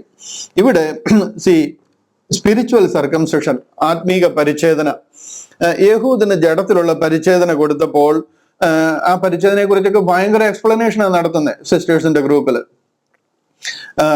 അതിന്റെ ഫോർ സ്കിൻ കട്ട് ചെയ്യുന്നു, പിന്നെ അതിന്റെ വിവരണങ്ങളും അതിന്റെ എക്സ്പ്ലനേഷനും ഒക്കെ കേട്ട് കഴിഞ്ഞാൽ ഭയങ്കര എക്സ്പ്ലനേഷൻസ് ആണ് കൊടുക്കുന്നത്. ശരീരത്തിൽ നിന്ന് ഫോർ സ്കിൻ മുറിച്ചു മാറ്റുന്നു, ആ മുറിച്ചു മാറ്റിയ സ്കിന്നിന് പിന്നെ ശരീരത്തോട് ബന്ധമില്ലാത്തതുപോലെ നമ്മുടെ ആത്മീക ജീവിതത്തിന് പിന്നെ ശരീരത്തിൽ ചെയ്യുന്ന കാര്യങ്ങൾക്കൊന്നും ബന്ധമില്ല. ഞാനിപ്പോ ഇങ്ങനെ ബൈബിൾ ക്ലാസ്സിൽ പറഞ്ഞു കഴിഞ്ഞാൽ ജനം എന്നെക്കുറിച്ച് ഇങ്ങനെ പറഞ്ഞു പരത്തും, നമ്മൾ ഇങ്ങനെ പഠിപ്പിക്കുന്നുവെന്ന്. ഞാൻ അതാണ് ഭയപ്പെടുന്നത് ഈ വിഷയമൊക്കെ കൈകാര്യം ചെയ്യാൻ തന്നെ. യഹൂദന് പരിച്ഛേദന ചെയ്ത് കഴിഞ്ഞപ്പോൾ അവന്റെ ഫോർ സ്കിൻ കട്ട് ചെയ്ത് മാറ്റി, ആ കട്ട് ചെയ്ത് മാറ്റിയ ഫോർ സ്കിന്നിന് അവന്റെ ശരീരത്തോട് ബന്ധമില്ലാത്തതുപോലെ ഈ കാലഘട്ടത്തിൽ നമുക്ക് ആത്മീക പരിച്ഛേദന ലഭിക്കുന്നു. അതുകൊണ്ട് ആത്മാവിനെ ശരീരത്തിനെയും തമ്മിൽ വേർതിരിക്കുകയാണ്. അതുകൊണ്ട് ശരീരത്തിൽ ചെയ്യുന്ന പാപങ്ങൾക്കൊന്നും ആത്മാവുമായിട്ട് ബന്ധമില്ല, അതുകൊണ്ട് ദൈവം അത് നമ്മുടെ മേലെ കണക്കിടുന്നില്ല എന്നൊക്കെ ഈ ഒരു പരിച്ഛേദനയെ, ഈ ഒരു സ്പിരിച്വൽ സർക്കംസിഷനെ ഭയങ്കരമായിട്ട് മാനിപ്പുലേറ്റ് ചെയ്ത് സംസാരിക്കുന്നത് കാണുവാനായിട്ട് ഇടയായി. മുറിച്ചു മാറ്റപ്പെട്ട ശരീരത്തിൽ പിന്നെ എന്ത് ചെയ്യുന്നുവെന്ന് ദൈവം നോക്കുന്നില്ല, ശരീരത്തിൽ പിന്നെ എന്തുമാകാം എന്നൊക്കെയുള്ള രീതിയിൽ ഒരു കപട സ്വാതന്ത്ര്യം കൊടുക്കുന്ന ഒരു പഠിപ്പിക്കൽ. സാധാരണ ഇങ്ങനെയുള്ള ഓവർ സ്വാതന്ത്ര്യം ഒക്കെ കൊടുക്കുന്നത് കാണുമ്പോൾ സിസ്റ്റേഴ്സ് പൊതുവെ കെയർഫുൾ ആയിരിക്കും. കാര്യം അവർക്ക് അങ്ങനെ എന്താ പറയുന്നത്, ലോകത്തിന്റെ പുറകെ ഒത്തിരി പോകുന്നതിനോ അല്ലെന്നുണ്ടെങ്കിൽ മദ്യപാനത്തിനോ അല്ലെങ്കിൽ ഫ്ലിർട്ട് ചെയ്യുന്നതിനോ ഒന്നും വലിയ താല്പര്യമുള്ള കൂട്ടത്തിലല്ല. അതുകൊണ്ട് അവര് പൊതുവെ ഒരല്പം കൂടി കെയർഫുൾ ആയിരിക്കുന്നതാണ്. എന്നാൽ സംഭവം എങ്ങനെയാണെന്ന് അറിയത്തില്ല, ഈ ഗ്രൂപ്പുകളിലൊക്കെ ഭയങ്കരമായിട്ട് ഇതങ്ങ് ഫ്ലറിഷ് ആയിക്കൊണ്ടിരിക്കുക. സ്പിരിച്വൽ സർക്കംസിഷൻ എന്ന് പറഞ്ഞു കഴിഞ്ഞാൽ ശരീരത്തെ മുറിച്ചു മാറ്റി ഈ ലോകത്തിൽ ജീവിക്കുമ്പോൾ ശരീരത്തിൽ ചെയ്യുന്ന പ്രവർത്തികൾക്ക് ഒരു പ്രസക്തിയും ഇല്ല എന്നൊന്നും അല്ല സ്പിരിച്വൽ സർക്കംസിഷന്റെ പർപ്പസും അതിന്റെ വ്യാഖ്യാനവും. ഞാൻ അല്പമായിട്ട് നിങ്ങൾക്ക് ഒന്ന് പറഞ്ഞു തരാനായിട്ട് ശ്രമിക്കാം. കൊലോസ്യർക്ക് എഴുതിയ ലേഖനം 1-ാം അധ്യായം അതിന്റെ 11-ാമത്തെ വാക്യം, 2-ാമത്തെ അധ്യായം അതിന്റെ 11-ാമത്തെ വാക്യം. കൊലോസ്യർക്ക് എഴുതിയ ലേഖനം 2-ാം അധ്യായം 11-ാം വാക്യം. അവിടെ പറയാൻ, അവനിൽ നിങ്ങൾക്ക് ക്രിസ്തുവിന്റെ പരിച്ഛേദനയാൽ ജഡശരീരം ഉരിഞ്ഞു കളഞ്ഞതിനാൽ തന്നെ കൈകൊണ്ടല്ലാത്ത പരിച്ഛേദനയും ലഭിച്ചു. സ്നാനത്തെ കുറിച്ച് പറഞ്ഞു വരികയാണ്. സ്നാനത്തിൽ നിങ്ങൾ അവനോട് കൂടെ അടക്കപ്പെടുകയും അവനെ മരിച്ചവരുടെ ഇടയിൽ നിന്ന് ഉയർത്തെഴുന്നേൽപ്പിച്ച ദൈവത്തിന്റെ വ്യാപാര ശക്തിയിലുള്ള വിശ്വാസത്താൽ അവനോടുകൂടെ നിങ്ങളും ഉയർത്തെഴുന്നേൽക്കുകയും ചെയ്തു എന്നുള്ള പോയിന്റ് പറഞ്ഞു വരുവാനായിട്ടാണ് ഈ പറയുന്നത്. അതിന് മുൻപിലും പറയും, എല്ലാ വാഴ്ചയ്ക്കും അധികാരത്തിനും തലയായ അവനിൽ നിങ്ങൾ പരിപൂർണരായിരിക്കുന്നു. നിങ്ങൾ കംപ്ലീറ്റ് ഇൻ ക്രൈസ്റ്റ്, നിങ്ങൾ പരിപൂർണരാണ് എന്നെല്ലാം പറഞ്ഞു വരുന്ന ഒരു ഭാഗമാണ്. അവനിൽ നിങ്ങൾക്ക് ക്രിസ്തുവിന്റെ പരിച്ഛേദനയാൽ ജഡശരീരം ഉരിഞ്ഞു കളഞ്ഞതിനാൽ തന്നെ കൈകൊണ്ടല്ലാത്ത പരിച്ഛേദനയും ലഭിച്ചു എന്ന് പറയുന്ന ഒരു ഭാഗമാണ്. ഇത് ആത്മാവിനെയും ശരീരത്തെയും വേർപെടുത്തുന്ന ഒരു പരിച്ഛേദന ആണോ എന്ന് ചോദിച്ചു കഴിഞ്ഞാൽ yes, to a certain extent നമുക്കത് അംഗീകരിക്കാം. ദൈവവചനം കേട്ടിട്ട്, അതായത് നമ്മുടെ രക്ഷാ സുവിശേഷം എന്താണെന്ന് നമ്മൾ കേട്ട് അതിൽ ആഴമായി വിശ്വസിച്ച് സമർപ്പിച്ചു കഴിയുമ്പോൾ ദൈവത്തിന്റെ ആത്മാവ് നമ്മുടെ ആത്മാവിന്റെ മേലേക്ക് വരിക. നമുക്കിത് വ്യക്തമായിട്ട് അറിയാവുന്ന കാര്യമാണ്. റോമാലേഖനത്തിലും മറ്റു പല ലേഖനങ്ങളിൽ കൂടി ആത്മീക സ്നാനം എന്താണ് എന്ന് ഞാൻ പഠിപ്പിച്ചപ്പോൾ വളരെ ആഴമായിട്ട് നമ്മൾ ചിന്തിച്ചിട്ടുള്ള പഠനമാണ്. അതുകൊണ്ട് ഞാൻ അതിലേക്ക് വീണ്ടും കടക്കുന്നില്ല. ആ തിരുവചനം നമ്മുടെ ഉള്ളിൽ ആഴമായിട്ട് നമ്മൾ വിശ്വസിച്ച് കഴിയുമ്പോൾ ദൈവത്തിന്റെ ആത്മാവ് നമ്മുടെ ആത്മാവിന്റെ മേലേക്ക് വരിക. നമ്മുടെ ആത്മാവ് അങ്ങനെ ജീവൻ പ്രാപിക്കുകയും നാം ആത്മാവിൽ വീണ്ടും ജനിക്കുകയും ചെയ്യുക. ഇതിനെയാണ് ബോൺ ആഫ്റ്റർ ദ സ്പിരിറ്റ് എന്ന് പറയുന്നത്. Born after the spirit. കാര്യം നമ്മുടെ ആത്മാവ് നിർജീവമായി കിടന്നിടത്ത് നിന്ന് ദൈവത്തിന്റെ ആത്മാവ് നമ്മുടെ ആത്മാവിന്റെ മേലേക്ക് വന്നു കഴിയുമ്പോഴത്തേക്ക് അത് സജീവമായി മാറുന്ന ഒരു ഭാഗമാണ്. ഞാൻ അതിലേക്ക് വരാം, അല്പം കൂടെ എക്സ്പ്ലെയിൻ ചെയ്യാം. ഇത് കൈകൊണ്ടല്ലാത്ത ഒരു പരിച്ഛേദനയാണ്. യഹൂദന് ജഡത്തിൽ കൈകൊണ്ടുള്ള പരിച്ഛേദന ആയിരുന്നപ്പോൾ നമുക്ക് ആത്മാവിനാൽ അത് കൈകൊണ്ടല്ലാത്ത പരിച്ഛേദനയാണ്. യഹൂദനെ ദൈവം വിളിച്ച് വേർതിരിച്ചിരിക്കുമ്പോൾ അവന് കൈകൊണ്ടുള്ള പരിച്ഛേദനയാണ് കൊടുത്ത്. എന്നാൽ നമുക്കത് ആത്മാവിലുള്ള പരിച്ഛേദന, അത് കൈകൊണ്ടല്ലാത്ത പരിച്ഛേദന, അതായത് ഈ ആത്മാവിനാൽ ആ പരിച്ഛേദന നമുക്ക് ലഭിക്കുക. കാരണം നാം ഒരു ആത്മജീവിയാണ്. നമുക്കുള്ളത് ആത്മീക രക്ഷയാണ്. നാം ആത്മാവായ ദൈവത്തോട് ചേർന്ന് നിത്യം സ്വർഗത്തിൽ വാഴാൻ പോവുക. ആത്മമണ്ഡലങ്ങളിൽ നാം നിത്യം വസിക്കാനായിട്ട് പോവുക. ആത്മാവ് നമ്മുടെ മേലേക്ക് വന്നിരിക്കുക. സ്വർഗത്തിലെ സകല ആത്മീക അനുഗ്രഹങ്ങളാലും നമ്മളെ അനുഗ്രഹിച്ചിരിക്കുക. നമ്മുടെ ജഡത്തിനല്ല പ്രസക്തി, നമ്മുടെ അകത്തെ മനുഷ്യനുമായിട്ടാണ് ദൈവത്തിന് ഇടപാടുള്ളത്. നമ്മുടെ അകത്തെ മനുഷ്യനെയാണ് ദൈവം നോക്കുന്നത്. ഈ പുറത്തെ മനുഷ്യനിൽ നാം എങ്ങനെ നിൽക്കുന്നു എന്നുള്ളതിന്റെ അടിസ്ഥാനത്തിലല്ല നമുക്ക് രക്ഷ ലഭിക്കുന്നത്. യഹൂദന് ജഡത്തിൽ ആണ് അവരുമായിട്ടുള്ള ഇടപാടും നമ്മളുമായിട്ടുള്ള ദൈവിക ഇടപെടലും രണ്ട് രീതിയിലാണ്. അതാണ് ജഡത്തിലെ പരിച്ഛേദനയും ആത്മാവിലെ പരിച്ഛേദനയും നമുക്ക് ലഭിക്കാൻ കാരണം. അതിന്റെ വ്യത്യാസം അതാണ്. യഹൂദന് ജഡത്തിൽ ജലസ്നാനം സ്വീകരിക്കണം, എന്നാൽ നമുക്കത് ആത്മസ്നാനമാണ്. നമുക്ക് ജഡത്തിൽ ഇറങ്ങി വെള്ളത്തിൽ മുങ്ങേണ്ട ആവശ്യമില്ല. നമ്മുടെ ആത്മാവിലാണ് ആ സ്നാനം നടക്കുന്നത്. യഹൂദന് ജഡത്തിൽ പരിച്ഛേദന ഉണ്ടെന്നുണ്ടെങ്കിൽ നമുക്ക് നമ്മുടെ ആത്മാവിലാണ് ആ പരിച്ഛേദന നടക്കുന്നത്. യഹൂദന് ലോകത്തിലെ അനുഗ്രഹമാണെന്നുണ്ടെങ്കിൽ നമുക്ക് സ്വർലോകത്തിലെ സകല ആത്മീക അനുഗ്രഹങ്ങളാലുമാണ് നമ്മളെ അനുഗ്രഹിക്കുന്നത്. കാര്യം നമ്മളിവിടെ ടെമ്പററിയാണ്, നമ്മൾ ഈ ലോകത്തിലോ ഈ ജഡത്തിലോ ഉള്ളവരല്ല. യഹൂദന് കൊടുത്ത പരിച്ഛേദന അവനോട് ചെയ്ത നിയമത്തിന്റെ അടയാളമായിട്ട് കൊടുത്തിരിക്കുന്നത്. അവന്റെ ശരീരത്തിൽ നിന്ന് ഫോർസ്കിൻ മുറിച്ചു മാറ്റി എന്ന് പറഞ്ഞു കഴിഞ്ഞാൽ പിന്നെ അവൻ എങ്ങനെയും ജീവിക്കാമെന്നല്ല അതിന്റെ അർത്ഥം. നീ ഫോർസ്കിൻ മുറിച്ചു മാറ്റിയോ, ഓക്കെ, നീ രക്ഷപ്പെട്ടു, നീ ഇപ്പൊ നിനക്ക് എന്ത് വേണമെങ്കിലും ആകാം, ഇത് കഴിഞ്ഞല്ലോ, ഇതായിരുന്നു നിനക്ക് രക്ഷയ്ക്ക് വേണ്ടിയിരുന്നല്ല പഠിപ്പിക്കുന്നത്. അവരോട് ചെയ്യുന്ന നിയമത്തിന്റെ അടയാളമായിട്ട് ദൈവം അവർക്ക് പ്രാരംഭമായിട്ട് കൊടുത്ത ഒരു അടയാളമാണ് അവർക്ക് കൊടുത്തിരിക്കുന്ന ആ പരിച്ഛേദന എന്ന് പറയുന്നത്. ഒരു പെട്ടെന്ന് ആ ഭാഗം ഒന്ന് വായിച്ചു കഴിയുമ്പോഴത്തേനും നിങ്ങൾക്ക് അത് മനസ്സിലാവും. ഉൽപ്പത്തി പുസ്തകം 17-ാം അധ്യായം അതിന്റെ 10 മുതൽ ചില വാക്യങ്ങൾ ഞാനൊന്ന് വായിച്ചു കേൾപ്പിക്കാം. ഇത് കണ്ടില്ലേ, അവിടെ പറയാണ്, എനിക്കും നിങ്ങൾക്കും നിന്റെ ശേഷം നിന്റെ സന്തതിക്കും മധ്യേ ഉള്ളതും നിങ്ങൾ പ്രമാണിക്കേണ്ടതുമായി എന്റെ നിയമമാവുക. നിങ്ങളിൽ പുരുഷ പ്രജയൊക്കെയും പരിച്ഛേദന ഏൽക്കണം. അവരോട് പറയാണ്, നിങ്ങൾ ജീവിതകാലം മുഴുവനും, അതായത് നിങ്ങൾക്കും നിന്റെ ശേഷം നിന്റെ സന്തതിക്കും മധ്യേ ഉള്ളത് നിങ്ങൾ പ്രമാണിക്കുന്നതും വേണ്ടതുമായ എന്റെ നിയമമാകുന്നു. അടുത്ത വാക്യം, നിങ്ങളുടെ അഗ്രചർമ്മം പരിച്ഛേദന ചെയ്യണം. അത് എനിക്കും നിങ്ങൾക്കും മധ്യയുള്ള നിയമത്തിന്റെ അടയാളമാകും. ഇത് ഞാൻ നിങ്ങൾക്കൊരു നിയമം ചെയ്യാൻ പോവുക. നിങ്ങളുമായിട്ടൊരു 10 കൽപ്പനയും അതിന് സബ് ക്ലോസസ് അടങ്ങുന്ന ഒരു വലിയ നിയമാവലികളും ഒക്കെ അടങ്ങുന്ന വലിയൊരു നിയമം ചെയ്യാൻ പോവുക. 613 ക്ലോസസും ഒക്കെ ചേർന്ന ഒരു നിയമാവലി. അതിന്റെ അടയാളമായിട്ട് അവരുടെ ശരീരത്തിൽ ദൈവം അവരെ ജാതികളിൽ നിന്ന് വേർതിരിക്കുവാനായി ഒരു അടയാളം കൊടുക്കുക. അതാണ് ഇവരോട് ചെയ്യുന്ന ഈ അഗ്രചർമ്മം പരിച്ഛേദന ചെയ്യണമെന്ന് പറയുന്ന കാര്യം. അത് എനിക്കും നിങ്ങൾക്കും മധ്യയുള്ള നിയമത്തിന്റെ അടയാളമാകും. തലമുറ തലമുറയായി നിങ്ങളിൽ പുരുഷ പ്രജയൊക്കെയും 8 ദിവസം പ്രായമാകുമ്പോൾ പരിച്ഛേദന ഏൽക്കണം. വീട്ടിൽ ജനിച്ച ദാസനായാലും നിന്റെ സന്തതി അല്ലാത്തവനായി അന്യനോട് വിലയ്ക്ക് വാങ്ങിയവനായാലും ശരി, നിന്റെ വീട്ടിൽ ജനിച്ച ദാസനും നീ വില കൊടുത്ത് വാങ്ങിയവനും പരിച്ഛേദന ഏറ്റേ കഴിയൂ. എന്റെ നിയമം നിങ്ങളുടെ ദേഹത്തിൽ നിത്യ നിയമമായിരിക്കണം. ഇത് അലംഘനീയമാണ്. ദൈവം കൊടുക്കാനിരിക്കുന്ന ഈ നിയമത്തിന്റെ അടയാളമായിട്ട് അവരോട് കൽപ്പിച്ചിരിക്കുന്ന ഒരു അടയാളമാണ്. 8-ാം നാളിൽ പരിച്ഛേദന ഏൽക്കണം, കൈകൊണ്ട് പരിച്ഛേദന ഏൽക്കണം. ഇതിനെല്ലാം സിഗ്നിഫിക്കൻസ് ഉള്ളതാണ്. ഇതൊന്നും ചുമ്മാതെ പറഞ്ഞിരിക്കുന്നതല്ല. ആത്മീക പരിച്ഛേദന ദൈവം തന്റെ രക്തത്താൽ വീണ്ടെടുത്തു എന്നുള്ളതിന്റെ അടയാളമായി നമുക്ക് ദൈവം തന്നിരിക്കുന്ന ഒരു അടയാളമാണ് ആത്മീക പരിച്ഛേദന. ഇതെല്ലാം ആത്മമണ്ഡലത്തിൽ നടക്കുന്ന കാര്യങ്ങൾ. ആത്മീക പരിച്ഛേദന നമ്മളിൽ നടക്കുന്നുണ്ടോ? ചിലർ വേണമെന്നുണ്ടെങ്കിൽ ചോദിക്കാം, അതെങ്ങനെ നമുക്ക് പറയാൻ കഴിയും? ആത്മീക പരിച്ഛേദന നമ്മളിൽ നടന്നു നമുക്ക് എങ്ങനെ മനസ്സിലാക്കാൻ കഴിയും? എങ്ങനെ അതിനെ പറയാൻ കഴിയും എന്നൊക്കെ ഒരു പ്രശ്നം ഉണ്ടെങ്കിൽ ചിലർ ചോദിക്കാം. ഇതെല്ലാം ആത്മമണ്ഡലത്തിൽ നടക്കുന്ന കാര്യങ്ങളാണ്. ഒരു പ്രശ്നം നമുക്ക് കാണാൻ പറ്റിയെന്ന് വരത്തില്ല. കാണാൻ പറ്റുന്ന കാര്യങ്ങളല്ല അത്. ഞാൻ ഒരു വാക്യം ഒന്ന് കാണിച്ച് നിങ്ങൾ അതിലൊരു ബോധ്യം വരുത്താം. വെളിപ്പാട് പുസ്തകം 20-ാം അധ്യായം അതിന്റെ 1-2 വാക്യങ്ങൾ. അവിടെ പറയാം, അനന്തരം ഒരു ദൂതൻ ആകാശത്തിന്റെ താക്കോലും ഒരു വലിയ ചങ്ങലയും കയ്യിൽ പിടിച്ചുകൊണ്ട് സ്വർഗത്തിൽ നിന്ന് ഇറങ്ങുന്നത് ഞാൻ കണ്ടു. ഒരു ചങ്ങലയും പിടിച്ചുകൊണ്ട് ഒരു ദൂതൻ ഇറങ്ങുക. അവൻ പിശാചൻ സാത്താനും എന്നുള്ള പഴയ പാമ്പായ മഹാസർപ്പത്തെ പിടിച്ച് 1000 ആണ്ടേക്ക് ചങ്ങലയിലിട്ടു. ഒരു ദൂതൻ ഒരു ചങ്ങലയും അതിന്റെ വലിയ കീയും ഒക്കെ ആയിട്ട് വരിക. വന്നിട്ട് സാത്താനെ, പഴയ പാമ്പായ മഹാസർപ്പം വന്ന് സാത്താനെ പിടിച്ചിട്ട് ചങ്ങലയിലിടുക. നിങ്ങൾ എന്തോ വിചാരിക്കുന്ന ഈ ചങ്ങല എന്ന് പറയുന്നത് വലിയ ഇരുമ്പിന്റെ ചങ്ങലയാ? സാത്താനെ പിടിച്ച കയ്യിലും കാലിലും എല്ലാം കെട്ടിയാന് ഒരിക്കലും തുറക്കാൻ പറ്റാത്തൊരു പൂട്ടൊക്കെ ഇട്ട് പൂട്ടുക. ഇരുമ്പിന്റെ ചങ്ങല കൊണ്ട് പൂട്ടിയെന്നാ എഴുതിയേക്കുന്നത്.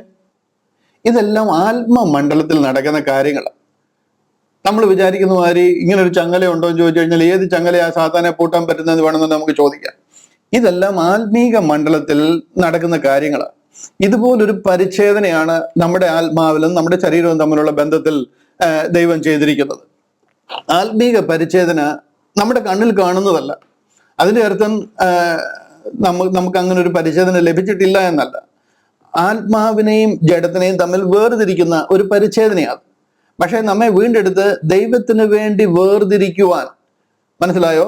കർത്താവിന്റെ വചനത്താൽ നാം വീണ്ടെടുക്കപ്പെട്ടിരിക്കുന്നു എന്നുള്ളതിന്റെ അടയാളമായിട്ട് ദൈവം നമ്മുടെ ഉള്ളിൽ ചെയ്തിരിക്കുന്ന ഒരു പരിച്ഛേദനയാണ് ഈ ആത്മീക പരിച്ഛേദന എന്ന് പറയുന്നത്. 8-ാം നാളിൽ അവരെ സംബന്ധിച്ചിടത്തോളം 8-ാം നാളിൽ പരിച്ഛേദന ഏൽക്കണം. ആക്ച്വലി 8-ാം നാളെന്ന് പറയുന്നത് ഇറ്റ്സ് എ ന്യൂ ബിഗിനിങ്. അതൊരു പുതിയ ആരംഭമാണ്, ഒരു പുതിയ സൃഷ്ടിയായിട്ട് മാറുന്നതിന്റെ ആരംഭമാണ്. 7 ദിവസം കൊണ്ട് എല്ലാം ചെയ്ത് തീർത്ത് സൃഷ്ടിപ്പെല്ലാം കഴിഞ്ഞു. 8ാമത് എന്ന് പറയുന്ന ഒരു പുതിയ കാര്യമാണ്. ബൈബിളിൽ എവിടെല്ലാം നമ്മൾ ഇത് കാണുന്നുണ്ടോ അതെല്ലാം ഒരു പുതിയ ആരംഭത്തെ കുറിക്കുവാനായിട്ട് കാണിക്കുന്നത്. ഇതൊരു പുതിയ ജനനം, ഒരു വീണ്ടും ജനനം നടക്കുക. നാം ഇവിടെ ആത്മാവിൽ ജനിക്കുമ്പോൾ 8-ാം നാളിൽ പരിച്ഛേദന ഏറ്റവൻ അവർക്ക് 8ാമത്തെ നാളിൽ പരിച്ഛേദന ഏൽക്കുന്നതിന്റെ കാര്യം അതാ, ഒരു വീണ്ടും ജനനം ആരംഭിക്കുക, ഒരു പുതിയ സൃഷ്ടിയായിട്ട് മാറുക എന്ന് പറഞ്ഞതുപോലെ ഇവിടെ നമ്മളെ ദൈവം ഒരു ആത്മീക പരിച്ഛേദന നടത്തുക. ഇവിടെ നാം ഒരു പുതിയ സൃഷ്ടിയായിട്ട് തീരുക. ഇതിന്റെ ഒത്തിരി സ്പിരിച്വൽ അനാറ്റമിയിലേക്ക് ഞാൻ കടക്കുന്നില്ല. അങ്ങനെ പറയാൻ പോയി കഴിഞ്ഞു കഴിഞ്ഞാൽ ഇത് തന്നെ 1-2 ക്ലാസ്സിൽ വരച്ചിട്ടും എക്സ്പ്ലെയിൻ ചെയ്തും ഒക്കെ കാണിക്കേണ്ട വിഷയമായിട്ട് മാറും. അതുകൊണ്ട് അത്രയും ഡീറ്റെയിൽസിലേക്ക് ഞാൻ പോകുന്നില്ല. കൈകൊണ്ടല്ലാത്ത സ്പിരിച്വൽ സർക്കംസിഷൻ ലഭിച്ചിരിക്കുന്നു എന്ന് പറഞ്ഞു കഴിഞ്ഞാൽ നിർജീവമായി കിടന്നിരുന്ന നമ്മുടെ ആത്മാവിലേക്ക് ദൈവത്തിന്റെ ആത്മാവ് വന്നു കഴിഞ്ഞപ്പോൾ അത് സജീവമായി മാറി. നമ്മുടെ ശരീരത്തെ അനുസരിച്ച് ജീവിച്ചിരുന്ന ആ ക്രമത്തിൽ നിന്ന് നാം ആത്മാവിനെ അനുസരിച്ച് ജീവിക്കുന്ന ഒരു ക്രമത്തിലേക്ക് കാര്യങ്ങൾ മാറുവാനായിട്ടിടയായി. നിങ്ങളെന്നെ ഫോളോ ചെയ്യുന്നു, നിങ്ങൾക്ക് എന്നെ മനസ്സിലാകുന്നു എന്ന് ഞാൻ വിശ്വസിക്കുന്നു. നമുക്ക് മനുഷ്യന് ആത്മാവ്, പ്രാണൻ, ശരീരം എന്ന 3 പ്രധാന ഘടകങ്ങളാണ് നമ്മെ സൃഷ്ടിച്ചിരിക്കുന്നത്. ഈ 3 പ്രധാന ഘടകങ്ങൾ കൊണ്ടാണ്, അതായത് ആത്മാവ്, പ്രാണൻ, ശരീരം. ഞാനൊരു വാക്യം ഒന്ന് കാണിക്കാം. തെസ്സലോനിക്ക ലേഖനം 1 തെസ്സലോനിക്കർ 5:23 കാണിക്കാം. 1 തെസ്സലോനിക്കർക്ക് എഴുതിയ 1-ാമത്തെ ലേഖനം 5:23. അവിടെ പറയുകയാണ്, സമാധാനത്തിന്റെ ദൈവം തന്നെ നിങ്ങളെ മുഴുവനും ശുദ്ധീകരിക്കുമാറാകട്ടെ. നിങ്ങളുടെ ആത്മാവും പ്രാണനും ദേഹവും. ഇതാണ് നമ്മുടെ ഉള്ളിലെ 3 ഘടകങ്ങൾ. നിങ്ങളുടെ ആത്മാവും പ്രാണനും ദേഹവും അശേഷം നമ്മുടെ കർത്താവായ യേശു ക്രിസ്തുവിന്റെ പ്രത്യക്ഷതയിൽ അനന്യമായി വെളിപ്പെടുവാൻ തക്കവണ്ണം കാക്കപ്പെടുമാറാകട്ടെ. നിങ്ങളുടെ പ്രാണൻ മാത്രമല്ല, നിങ്ങളുടെ ആത്മാവ് മാത്രമല്ല, നിങ്ങളുടെ ദേഹവും 3 പാർട്ടും അശേഷം നമ്മുടെ കർത്താവായ യേശു ക്രിസ്തുവിന്റെ പ്രത്യക്ഷതയിൽ അനിന്യമായി, അതായത് നിന്ദ്യമല്ലാത്ത രീതിയിൽ വെളിപ്പെടുവാൻ തക്കവണ്ണം കാക്കപ്പെടുമാറാകട്ടെ എന്ന് പറയുക. ഈ 3 ഘടകങ്ങൾ കൊണ്ടാണ് ദൈവം നമ്മളെ സൃഷ്ടിച്ചിരിക്കുന്നത്, ആത്മാവും പ്രാണനും ദേഹവും. ഇതുകൊണ്ടാണ് നമ്മളെ ഒരു ട്രൈപാർട്ടൈറ്റ് ബീയിങ് എന്ന് പറയും. അതായത് 3 ഘടകങ്ങളുള്ള ഈ ട്രൈപാർട്ടൈറ്റ് ബീയിങ് ആണ് മനുഷ്യൻ എന്ന് പറയാൻ കാര്യം, ഈ 3 ഘടകങ്ങളുള്ള ഒരു ജീവിയായിട്ടാണ് ദൈവം നമ്മളെ സൃഷ്ടിച്ചിരിക്കുന്നത്. ഇതില് ആത്മാവുണ്ട്, പ്രാണനുണ്ട്, ദേഹമുണ്ട്. ഇത് 3 ഫങ്ഷനാണ്, 3 പർപ്പസ് ആണ് ഇതിനെക്കുറിച്ച് ഒത്തിരി ഡീറ്റെയിൽ, ഒത്തിരി ഒത്തിരി മൈക്രോസ്കോപ്പിക് വ്യൂവിലൂടെ ഞാൻ ഒത്തിരി ഡീറ്റെയിലേക്ക് പോകുന്നില്ല. ബൈബിൾ നോക്കിക്കഴിഞ്ഞാൽ ഒരു 100 ഇടത്ത് ഇതിനെ അങ്ങോട്ടും ഇങ്ങോട്ടും ഇന്റർചേഞ്ച് ചെയ്ത് പലയിടത്തും ഉപയോഗിച്ചിട്ടുണ്ട്. അത് പലർക്കും കൺഫ്യൂഷൻ ഉണ്ടാക്കിയിട്ടുണ്ട്. പക്ഷെ ഇതിനെക്കുറിച്ച് ഡീറ്റെയിൽ ആയിട്ട് പഠിച്ചു കഴിഞ്ഞാൽ ആത്മാവ്, പ്രാണൻ, ശരീരം, ഈ 3 ഭാഗങ്ങൾ കൊണ്ടാണ് ദൈവം നമ്മെ സൃഷ്ടിച്ചിരിക്കുന്നത് എന്ന് നമുക്കറിയാം. അതിൽ ആത്മാവും പ്രാണനും ഒന്നിച്ച് ബന്ധപ്പെട്ടിരിക്കുകയാണ്, ശരീരം സെപ്പറേറ്റ് ആയിട്ടിരിക്കുകയാണ്. ഈ ശരീരത്തിൽ ആത്മാവും പ്രാണനും ഒന്നിച്ച് നമ്മുടെ ശരീരത്തിലായിരിക്കുക. നമ്മുടെ വേർപാട് എന്ന് പറയുന്നത്, ഈ ആത്മാവും പ്രാണനും നമ്മുടെ ശരീരത്തെ വേർപെടുന്നതിനെയാണ് വേർപാട് അല്ലെങ്കിൽ മരണം എന്ന് പറയുന്നത്. ആ ശരീരത്തിൽ നിന്നും പ്രാണനും ആത്മാവും അത് രണ്ടും ചേർന്ന് ഒന്നായിട്ടാണ് ഇരിക്കുന്നത്. അത് രണ്ടും ചേർന്ന് നമ്മുടെ ശരീരത്തെ വേർപെടുന്നതിനെയാണ് മരണം അല്ലെങ്കിൽ വേർപാട് എന്ന് പറയുന്നത്. സഭാപ്രസംഗിയുടെ പുസ്തകം നോക്കിക്കഴിഞ്ഞാൽ നമുക്ക് അവിടെ കാണാം. അതിന്റെ 12-ാമത്തെ അധ്യായം 7-ാം വാക്യം, സഭാപ്രസംഗി 12:7. അവിടെ പറയുന്നത് കണ്ടോ, പൊടി പണ്ടായിരുന്നത് പോലെ ഭൂമിയിലേക്ക് തിരികെ ചേരും. അതായത് നമ്മുടെ ശരീരമാണ്, നമ്മുടെ ഈ മണ്ണാങ്കട്ട, നമ്മുടെ ഈ ബോഡിയാണ്, ഇത് ഭൂമിയിലേക്ക് തിരികെ ചേരും. ആത്മാവ് അതിനെ നൽകിയ ദൈവത്തിന്റെ അടുക്കിലേക്ക് മടങ്ങിപ്പോകും. നമ്മുടെ ഉള്ളിൽ വെച്ചിരിക്കുന്ന ആത്മാവ് ദൈവത്തിന്റെ അടുക്കിലേക്ക് മടങ്ങിപ്പോകും. ഇത് ആത്മാവും പ്രാണനും ഒന്നിച്ചാണ് ആയിരിക്കുന്നത്. അതുകൊണ്ടാണ് ഈ ജീവൻ നിത്യമാണ്. ഇതൊരിക്കലും മരിക്കത്തില്ല. ഇത് എവിടുന്ന് നമുക്ക് ലഭിച്ചോ അവിടേക്ക് തിരികെ പോകും. ഈ 3 ഭാഗത്തെ ഞാൻ ഒരു അല്പം കൂടെ അതിനെ എക്സ്പ്ലെയിൻ ചെയ്തു തരാം. ഈ ആത്മാവ് എന്ന് പറയുന്നത്, ഞാൻ ശരീരം മുതൽ പറയാം. ശരീരം എന്ന് പറയുന്നത് ഈ മണ്ണിൽ നിന്ന് എടുത്ത്, നമ്മളിപ്പോ വായിച്ചു കേട്ടു, ഇപ്പം സഭാപ്രസംഗിൽ വായിച്ചു കേട്ടത്, പൊടി പണ്ടായിരുന്നത് പോലെ ഭൂമിയിലേക്ക് തിരികെ ചേരും. ഒന്നുകൂടെ പ്രൊജക്ട് ചെയ്യണോ? ഇത് കണ്ടില്ല, അവിടെ പറയാണ്, പൊടി പണ്ടായിരുന്നത് പോലെ ഭൂമിയിലേക്ക് തിരികെ ചേരും. ഇതാ ശരീരം. നമ്മൾ മരിച്ചു കഴിയുമ്പോൾ ഈ പൊടിയായിട്ട് തന്നെ തിരിച്ച് മണ്ണിലേക്ക് തിരികെ ചേരും. ആത്മാവ് അതിനെ നൽകിയ ദൈവത്തിന്റെ അടുക്കിലേക്ക് മടങ്ങിപ്പോകും. ഇതാ തിരുവചനം സത്യവചനമാണ്. ഇത് ദൈവം നമ്മളോട് സംസാരിക്കുന്ന ദൈവിക വചനമാണ്. ഇതിനകത്തിൽ യാതൊരു മാറ്റവും വരുന്നതല്ല. ഈ ശരീരം എന്ന് പറയുന്നത് പൊടി കൊണ്ടുണ്ടാക്കിയ, മണ്ണുകൊണ്ടുണ്ടാക്കിയതാണ്. ഇത് മണ്ണിനാൽ പോഷിപ്പിക്കപ്പെടുന്നതാണ്. മണ്ണിനെ കുറിച്ച് വിചാരപ്പെടുന്നതാണ്, മണ്ണിലേക്ക് തിരികെ ചേരുന്നതാണ്. ഇത് മണ്ണുകൊണ്ട് തീരും. മനസ്സിലായോ? മണ്ണിൽ നിന്ന് എടുത്തതാണ്, മണ്ണിലേക്ക് തിരികെ ചേരുന്നതാണ്, മണ്ണിനാൽ പോഷിപ്പിക്കപ്പെടുന്നതാണ്, മണ്ണിനെ കുറിച്ച് വിചാരപ്പെടുന്നതാണ്. ആ മണ്ണിൽ നിന്നാണ് ഇതിന് പോഷണം എല്ലാം കിട്ടുന്നത്. ഇതാണ് ശരീരം എന്ന് പറയുന്നത്. എന്നാൽ ആത്മാവ് എന്ന് പറയുന്നത്, നമ്മൾ ഈ സഭാപ്രസംഗിൽ വായിച്ചത്, ആത്മാവ് അതിനെ നൽകിയ ദൈവത്തിന്റെ അടുക്കിലേക്ക് മടങ്ങിപ്പോകും. നമ്മുടെ ഉള്ളിൽ വെച്ചിരിക്കുന്ന ഒരു ആത്മാവ് എന്ന് പറയുന്ന ഒരു പാർട്ടുണ്ട്. ആ ആത്മാവ് ദൈവത്തിൽ നിന്ന് വന്നതാണ്. ദൈവത്തെ കുറിച്ച് നമുക്ക് ബോധ്യം തരുന്നതാണ്. ദൈവവചനത്താൽ പോഷിപ്പിക്കപ്പെടുന്നതാണ്. ദൈവത്തെങ്കിലേക്ക് മടങ്ങിപ്പോകുന്നതാണ്. മനസ്സിലായോ? ദൈവം തന്നതാണ്, ദൈവത്തെങ്കിലേക്ക് മടങ്ങിപ്പോവുകയും ചെയ്യും. ദൈവവചനത്താൽ പോഷിപ്പിക്കപ്പെടുന്നതാണ്, ദൈവത്തെക്കുറിച്ച് നമുക്ക് ബോധ്യം തരുന്നതാണ്. ഈ 2 ഘടകം, ഇത് രണ്ടും രണ്ടാണ്. ഒന്ന് മണ്ണിനോട് ചേരുന്നതാണ്, മറ്റേ സ്വർഗത്തിലേക്ക് പോകുന്നതാണ്. ദൈവം നമ്മൾ മരിച്ചു കഴിയുമ്പോഴത്തേന് ഈ പ്രാണനും ഈ ആത്മാവും ചേർന്നിട്ടാണ് നമ്മുടെ ശരീരം വിട്ട് ദൈവത്തെങ്കിലേക്ക് പോകുന്നത്. അത് നിത്യമാണ്. അത് ഒരിക്കലും അതിനൊരു അവസാനമില്ല.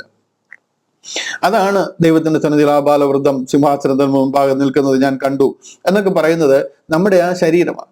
ആ ശരീരത്തിനും ആ പ്രാണനും നമുക്ക് സ്വർഗത്തിൽ ജീവിക്കാൻ കഴിയുന്ന രീതിയിലുള്ള ഒരു സ്വർഗീയ ശരീരം ലഭിക്കാൻ പോവുക.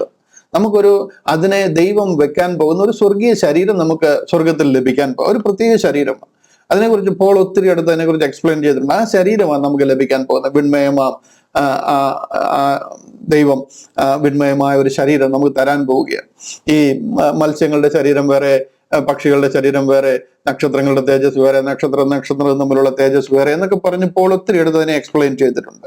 ചുരുക്കി പറഞ്ഞു കഴിഞ്ഞാൽ നമ്മുടെ ശരീരവും ആത്മാവും ഇത് രണ്ടും, ഇനി ഈ ആത്മാവോട് ചേർത്ത് ബന്ധിച്ചിരിക്കുന്നതാണ് നമ്മുടെ പ്രാണൻ അല്ലെങ്കിൽ നമ്മുടെ ജീവൻ എന്ന് പറയുന്നത്. ഈ പ്രാണനിലാണ് നമ്മളെക്കുറിച്ച് നമ്മുടെ പേഴ്സണാലിറ്റി ഇരിക്കുന്നത്. നമ്മൾ ആരാണ്, നമ്മുടെ ഇന്റലിജൻസ്, നമ്മുടെ അറിവ്, നമ്മുടെ മനസാക്ഷി, നമ്മുടെ ഇച്ഛാശക്തി, നമ്മുടെ കഴിവുകൾ, നമ്മുടെ പേഴ്സണാലിറ്റി എല്ലാം ഇരിക്കുന്ന ആ പ്രാണനിലാണ്. ഇത് ആത്മാവോട് ചേർത്ത് ബന്ധിച്ചിരിക്കുക. ഇത് രണ്ടും കൂടാണ് ഈ മൺകൂടാരത്തിൽ ഇരിക്കുന്നത്. ഈ മൺകൂടാരത്തെ വിട്ട് വേർപിരിയുന്നതിനെയാണ് മരണം എന്ന് പറയുന്നത്. അത് കഴിഞ്ഞാൽ ഈ മണ്ണാങ്കട്ടയായിട്ട് തന്നെ പോകും. പക്ഷെ എന്നുണ്ടെങ്കിൽ നമ്മുടെ ആത്മാവും പ്രാണനും ചേർന്ന് നിത്യതയിൽ വസിക്കാൻ പോവുക. അത് നിത്യതയിൽ അതിനെന്ത് എൻജോയ് ചെയ്യാൻ പറ്റും? അതിന് പാരഡൈസ് എൻജോയ് ചെയ്യാൻ പറ്റുന്ന രീതിയിലുള്ള സ്ഥലം, അല്ലെന്നുണ്ടെങ്കിൽ നിത്യ നരകാഗ്നിയിൽ കഷ്ടം അനുഭവിക്കുന്ന രീതിയിലുള്ള ശരീരമാണ് ലഭിക്കാൻ പോകുന്നത്. അതുകൊണ്ടാ ക്രൂശിൽ കിടന്ന കള്ളനോട് പറയുന്ന കർത്താവ്, നീ ഇന്ന് എന്നോട് കൂടെ പറുദീസയിലിരിക്കും. അവൻ കർത്താവിനോട് പറുദീസയിലിരിക്കുക. പോൾ പറയുന്നത്, വിട്ടുപിരിഞ്ഞ് കർത്താവിനോട് കൂടെ ആയിരിക്കുന്നു എനിക്ക് ഏറെ ഇഷ്ടം, അത് അത്യുത്തമവുമല്ലോ എന്ന് പറയാൻ കാര്യം അതാണ്. വരും കാലങ്ങളിൽ കൃപയുടെ അത്യന്ത ധനത്തെ വരും കാലങ്ങളിൽ കാണിക്കേണ്ടതിന് ആ കൃപയുടെ അത്യന്ത ധനം കണ്ട് നാം കർത്താവിനെ സന്തോഷിച്ച് തുള്ളിച്ചാടി മഹത്വപ്പെടുത്തുന്ന രീതിയിലുള്ള ഒരു ശരീരത്തിലാണ് നമ്മളെ ആക്കാൻ പോകുന്നത്. ഇതാണ് ഈ ശരീരത്തിന്റെ ഒരു അനാറ്റമി എന്ന് പറയുന്നത്. ഇനി നമുക്ക് എന്താ സംഭവിച്ചതെന്ന് ചോദിച്ചു കഴിഞ്ഞാൽ, ഈ ഏദൻ തോട്ടത്തിൽ ആദാം പാപം ചെയ്തപ്പോൾ, ആ കൽപ്പന ലംഘിച്ചു കഴിഞ്ഞപ്പോൾ ദൈവം പറഞ്ഞു, നീ ആ ഫലം തിന്നുന്ന നാളിൽ മരിക്കും. ആ തിന്നുന്ന നാളിൽ മരിച്ചത് ഈ ആത്മാവാണ്. ശരിക്കും ശരീരവും പ്രാണനും ആത്മാവും എന്നുള്ളത്, ആത്മാവ് ദൈവവുമായിട്ട് കണക്ട് ചെയ്യുന്ന ആ പോർഷനാണ് ഇരുണ്ടുപോയി. അത് ബന്ധമില്ലാതെ പോയി, അത് ഇരുണ്ടുപോയി. പിന്നെ അവനെ കൺട്രോൾ ചെയ്യുന്ന അവന്റെ ശരീരവും പ്രാണനും മാത്രമാണ്. അവൻ ആത്മാവ് നിർജീവമായി പോയി. ഇന്നൊരു ജഡീക മനുഷ്യനെ നോക്കിക്കഴിഞ്ഞാൽ അവന്റെ ആത്മാവ് നിർജീവമാണ്.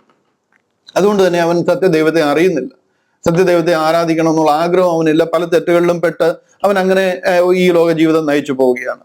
സത്യദൈവത്തെ അറിയുമ്പോൾ ആ ദൈവിക ആത്മാവ് നമ്മളിലേക്ക് വരുമ്പോഴാണ് ആത്മീകമായ വീണ്ടും ജനനം നടക്കുന്നത്. That is called born after the spirit. ആ ദൈവത്തിന്റെ ആത്മാവ് നമ്മുടെ ആത്മാവിന്റെ മേലേക്ക് വരിക. അത് വരാൻ ഒരേ ഒരു കാര്യമാണ്, കർത്താവ് കാൽവറിയിൽ നിവർത്തിച്ച രക്ഷണ പ്രവൃത്തി. നമ്മെ വീണ്ടെടുത്ത വീണ്ടെടുപ്പിന്റെ ആഴം മനസ്സിലാക്കി അതിൽ നമ്മെ പരിപൂർണമായിട്ട് സമർപ്പിച്ചു കഴിയുമ്പോൾ ദൈവത്തിന്റെ ആത്മാവ് നമ്മുടെ ആത്മാവിന്റെ മേലേക്ക് വരികയാണ്. അങ്ങനെ നമ്മുടെ ആത്മാവ് പുനരുജ്ജീവിക്കുകയാണ്. ദൈവത്തിന്റെ ആത്മാവ്, യേശുക്രിസ്തുവിന്റെ ആത്മാവ്, യേശുക്രിസ്തുവിനെ മരിച്ചവരിൽ നിന്ന് ഉയർപ്പിച്ചവന്റെ ആത്മാവ് നിങ്ങളുടെ ഉള്ളിൽ വസിക്കുന്നുവെങ്കിൽ, നിങ്ങളുടെ ഉള്ളിൽ വസിക്കുന്ന അതേ ആത്മാവ് കൊണ്ട് നിങ്ങളുടെ ശരീരങ്ങളെയും, നിങ്ങളുടെ ഈ മർത്യയ ശരീരങ്ങളെയും അവൻ ജീവിപ്പിക്കും. അങ്ങനെ നമ്മുടെ ഈ ശരീരം പുനരുജ്ജീവിപ്പിക്കുക. മനസ്സിലാകുന്നുണ്ടോ? ആ വ്യത്യാസം നിങ്ങൾക്ക് മനസ്സിലാകുന്നെന്ന് വിശ്വസിക്കുന്നു. ഇവിടെ നമ്മൾ നമ്മുടെ ശരീരം, നമ്മുടെ ജഡമാണ് രക്ഷിക്കപ്പെടാത്ത ഒരാളിൽ അവനെ കൺട്രോൾ ചെയ്തുകൊണ്ടിരിക്കുന്നത്. നമ്മൾ റോമാലേഖനം 6-ാം അധ്യായം 7-ാം അധ്യായം 8-ാം അധ്യായം ഒക്കെ പഠിച്ചപ്പോൾ അതിനെ ഡീറ്റെയിൽ ആയിട്ട് ചിന്തിച്ചതാണ്.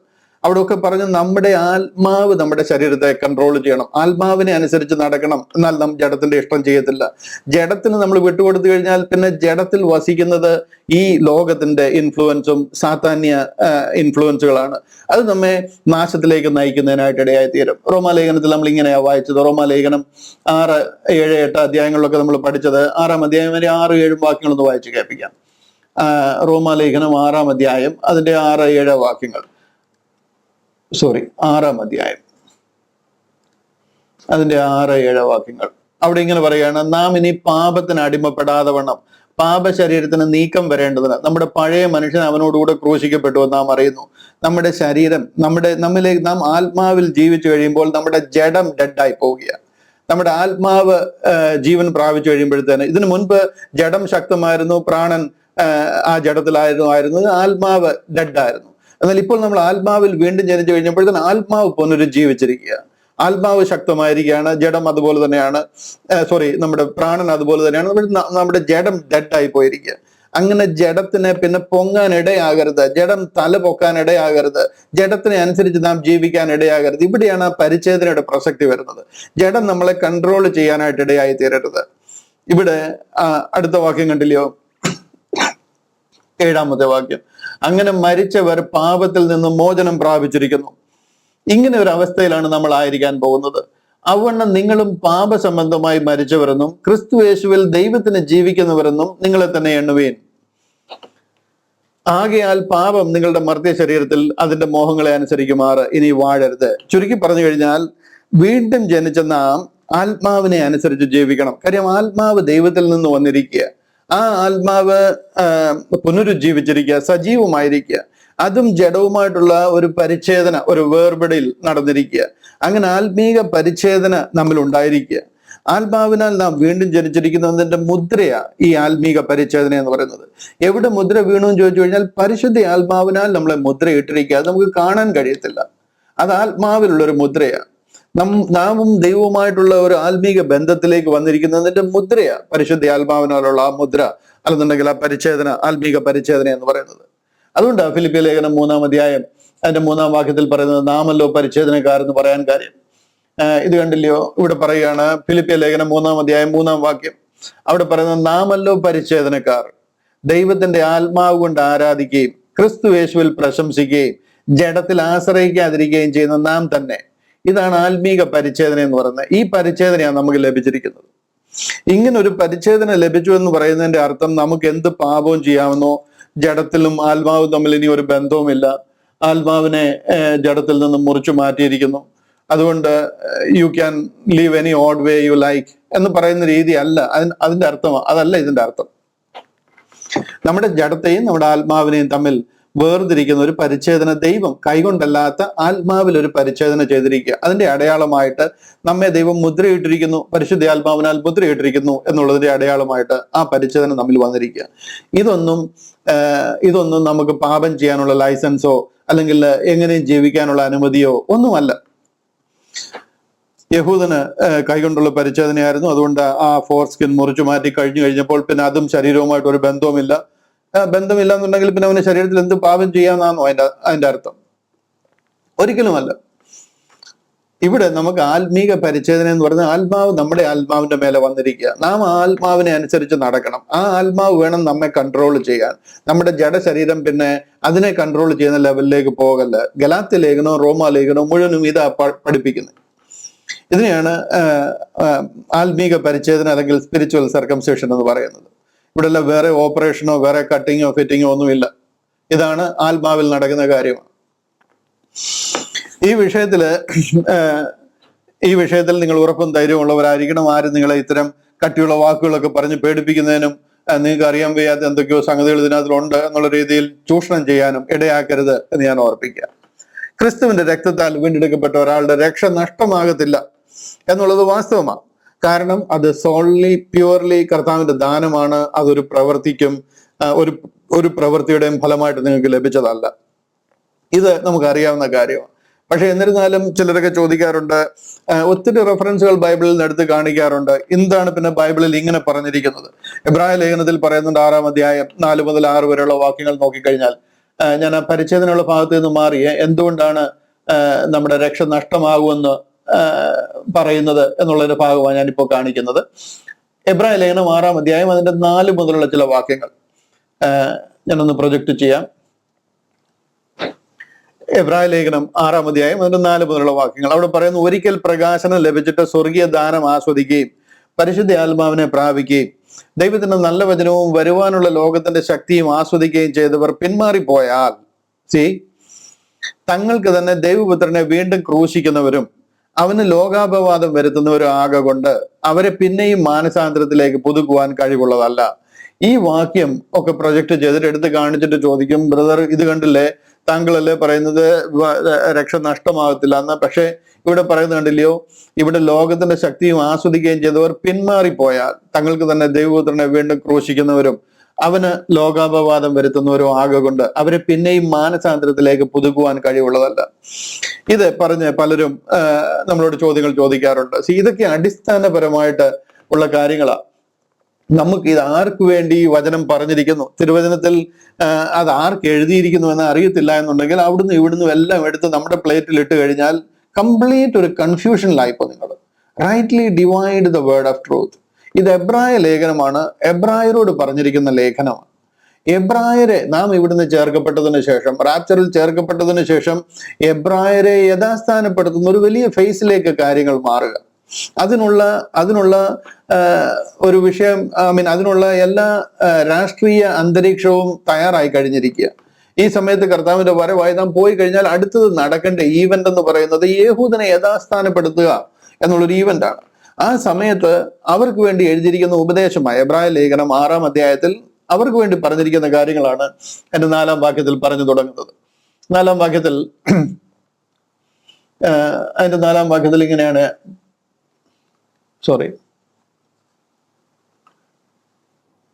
അതിന്റെ 4-ാം വാക്യത്തിൽ, ഒരിക്കൽ പ്രകാശനം ലഭിച്ചിട്ട് സ്വർഗീയ ദാനം ആസ്വദിക്കുകയും പരിശുദ്ധാത്മാവിനെ പ്രാപിക്കുകയും, ഇതെല്ലാം യഹൂദന്മാരുടെ ഇടയിൽ നടക്കാൻ പോകുന്ന കാര്യങ്ങളാണ്.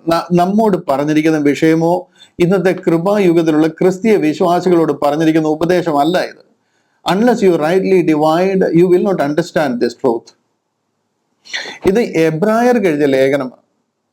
എബ്രായരെ യഥാസ്ഥാനപ്പെടുത്തുന്ന സമയത്ത് ദൈവം പണ്ട് ഭാഗമായും വിവിധമായും പ്രവാചകന്മാർ മുഖാന്തരം നമ്മുടെ പിതാക്കന്മാരോട് അരുളി ചെയ്തത് എന്ന് പറഞ്ഞ് 1-ാമത്തെ വാക്യം മുതൽ തുടങ്ങി വരിക. ആ കാര്യത്തിൽ അവരോട് പറയുകയാണ്, ഒരിക്കൽ പ്രകാശനം ലഭിച്ചിട്ട് നിങ്ങൾക്ക് ഈ കാര്യങ്ങളെക്കുറിച്ച് മനസ്സിലായി സ്വർഗീയ ദാനം ആസ്വദിക്കുകയും പരിശുദ്ധാത്മാവിനെ പ്രാപിക്കുകയും, അവരന്ന് പരിശുദ്ധാത്മാവിനെ പ്രാപിക്കും. അതിനു വേണ്ടിയിട്ടാണ് ഒറിജിനലി പരിശുദ്ധ ആത്മാവ് ലോകത്തിലേക്ക് വരുന്നത്.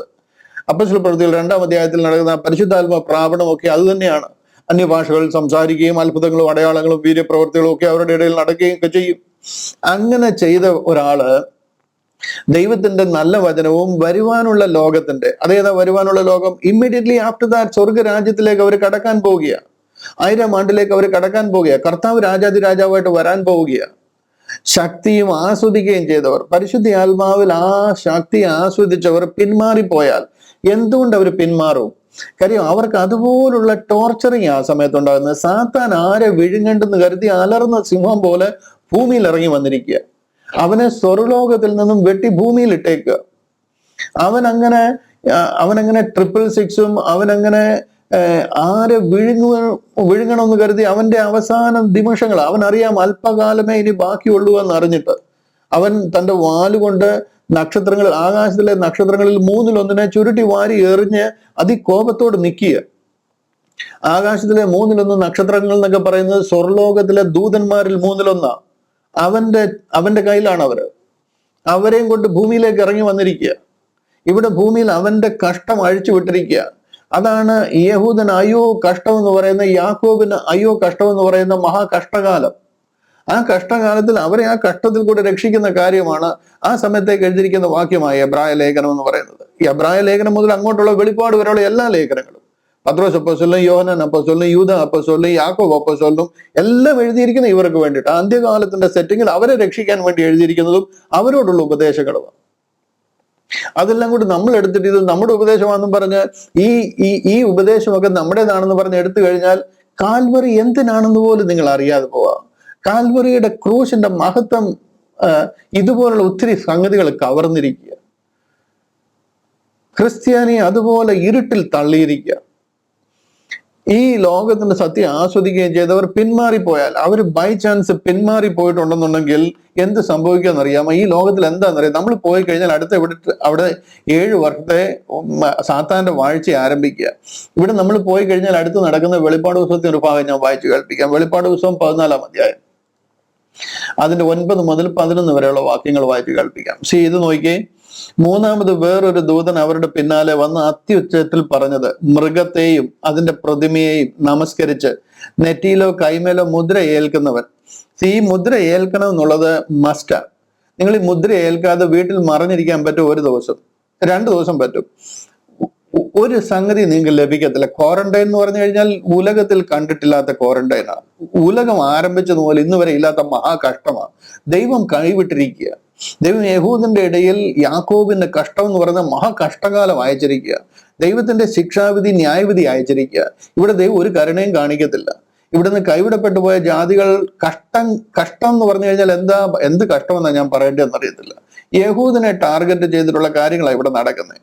അവിടെ പറയുന്നുണ്ടല്ലോ, ദൈവകോപത്തിന്റെ പാത്രത്തിൽ കലർപ്പില്ലാതെ പകർന്നിരിക്കുന്ന ദൈവക്രോധ മദ്യം കുടിക്കേണ്ടി വരും. വിശുദ്ധ ദൂതന്മാർക്കും കുഞ്ഞാടിനും മുമ്പാകെ അഗ്നിഗന്ധകങ്ങളിൽ ദണ്ഡനം അനുഭവിക്കും. മനസ്സിലാകുന്നുണ്ടോ? ആ ആ 666 അടിച്ചില്ല എന്നുണ്ടെങ്കിൽ, അങ്ങനെ ആരെങ്കിലും സ്വീകരിക്കുകയാണെന്നുണ്ടെങ്കിൽ അവൻ ഇതെല്ലാം സംഭവിക്കേണ്ടതായിട്ട് വരും. അവരുടെ ദണ്ഡനത്തിന്റെ പുക എന്നേക്കും പൊങ്ങും. മൃഗത്തെയും അതിന്റെ പ്രതിമയും നമസ്കരിക്കുന്നവർ, അതിന്റെ പേരിന്റെ മുദ്ര ഏൽക്കുന്ന ഏവനും രാവും പകലും ഒരു സ്വസ്ഥതയും ഉണ്ടാവുകയില്ല. ഇങ്ങനത്തെ ഒരു കാലത്തിലേക്ക് അവർ പോകാനായിട്ട് ഇടയായിത്തീരും.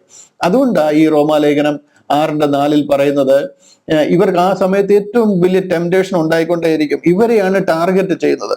സാത്താൻ നമ്മളെ അന്ന് ടാർഗറ്റ് ചെയ്യത്തില്ല. ഇന്ത്യയിലോ ചൈനയിലോ റഷ്യയിലോ അമേരിക്കയിലോ ഉള്ള ജാതീയ ജനങ്ങളെ സാത്താൻ ഒരു വിഷയമല്ല. കാര്യം ഓൾറെഡി നമ്മൾ അവന്റെ പൂണി കിടക്കുക. ആരിലും രക്ഷപ്പെട്ടവരുണ്ടായിരുന്നുണ്ടെങ്കിൽ റാപ്ചറിൽ ചേർക്കപ്പെട്ടനെ. ബാക്കിയുള്ളതെല്ലാം ദുഷ്ടന്മാരാ. അവരെ യഥാസ്ഥാനപ്പെടുത്തുന്ന സമയമല്ല അത്. യഹൂദനെ യഥാസ്ഥാനപ്പെടുത്തുന്ന സമയമാണ്. അതുകൊണ്ട് യഹൂദനെ ടാർഗറ്റ് ചെയ്ത് യഹൂദനോട് കൂടെ അവൻ ഭയങ്കര എന്താ പറയുന്നത്, ആ ഒരു യാക്കോബിന്റെ കഷ്ടം അവരുടെ ഇടയിലാണ്. കർത്താവ് വന്നപ്പോഴും ഇതാ പറഞ്ഞത്. കർത്താവ് വന്നപ്പോഴും പറഞ്ഞ, നിങ്ങളുടെ ഓരോരുത്തരുടെയും ചുവട്ടിൽ കോടാലി വെച്ചിരിക്കുന്നത് നല്ല ഫലം കായ്ച്ചില്ലെങ്കിൽ വെട്ടി തീയിലിട്ട് ചുട്ടുകളയെന്ന് പറഞ്ഞ ഈ മഹാകഷ്ടത്തെക്കുറിച്ചാണ്. യോഹന്നാൻ സ്നാപകനും ഇത് തന്നെയാണ് പ്രസംഗിച്ച്. വരുവാനുള്ള കോപത്തെ വിട്ട് ഒഴിഞ്ഞു പോകുവാൻ നിങ്ങൾക്ക് ഉപദേശിച്ചു തന്നത് ആര് എന്ന പരീശന്മാരെ ശാസ്ത്രിമാരെയൊക്കെ നോക്കി യോഹന്നാൻ സ്നാപകനും ചോദിച്ചത് ഈ കാലത്തെക്കുറിച്ചാണ്. ആ കാലം ഇവിടെ നടക്കുക. ഇവിടെ ഒരിക്കൽ പ്രകാശനം ലഭിച്ചിട്ട് സ്വർഗീയ ദാനം ആസ്വദിക്കുകയും പരിശുദ്ധാത്മാവിനെയൊക്കെ പ്രാപിച്ച പക്ഷെന്നുണ്ടെങ്കിൽ അവരുടെ ടെംപ്റ്റേഷൻ അതിന് മേലെയാണ്.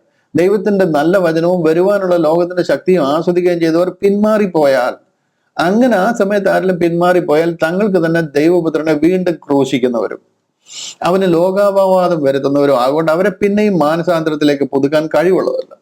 ഇങ്ങനെ ആരെങ്കിലും മാറിപ്പോയി കഴിഞ്ഞാൽ ഹീസ് ഗോൺ. അവനെ 666 അടിക്കുന്ന ഇമ്മീഡിയറ്റ്ലി. അവൻ സാത്താന്റെ അധീനതയിലേക്ക് പോകുക. പിന്നെ അവനെ തിരിച്ചു കൊണ്ടുവരാനേ പറ്റത്തില്ല. ഇത് അവരോട് പറഞ്ഞിരിക്കുന്ന കാര്യമാണ്. ഇത് നമ്മളെ വായിച്ച് കേൾപ്പിച്ചിട്ട് കണ്ടോ വീണു പോകുമല്ലോ താങ്കൾ പറ എന്നൊക്കെ പറഞ്ഞിട്ട് നമ്മുടെ അഭിപ്രായം ചോദിക്കുന്ന കേൾക്കാം. ഈ റൈറ്റ് ഡിവിഷൻ അറിയത്തില്ല എന്നുണ്ടെങ്കിൽ നിങ്ങളുടെ എന്താ പറയുന്നത്, ക്രിസ്തീയ ജീവിതം ശരിക്കും പറഞ്ഞു കഴിഞ്ഞാൽ വെറുതെ ആയിപ്പോയി എന്ന് വേണമെങ്കിൽ പറയാം. If you don't understand right division, you understand nothing. Bible വെറുതെ ഒരു പൊതിയ തേങ്ങ മാതിരി നമ്മുടെ കയ്യിലിരിക്കുന്നു എന്നുള്ളതേ ഉള്ളൂ. നിറയെ റെഫറൻസുകൾ ഞാൻ കുറിച്ചിട്ടുണ്ട്, പക്ഷെ എൻ്റെ മുമ്പിൽ സമയമില്ലാത്തതുകൊണ്ട് ഞാൻ എല്ലാം എടുത്ത് വായിക്കുന്നില്ല.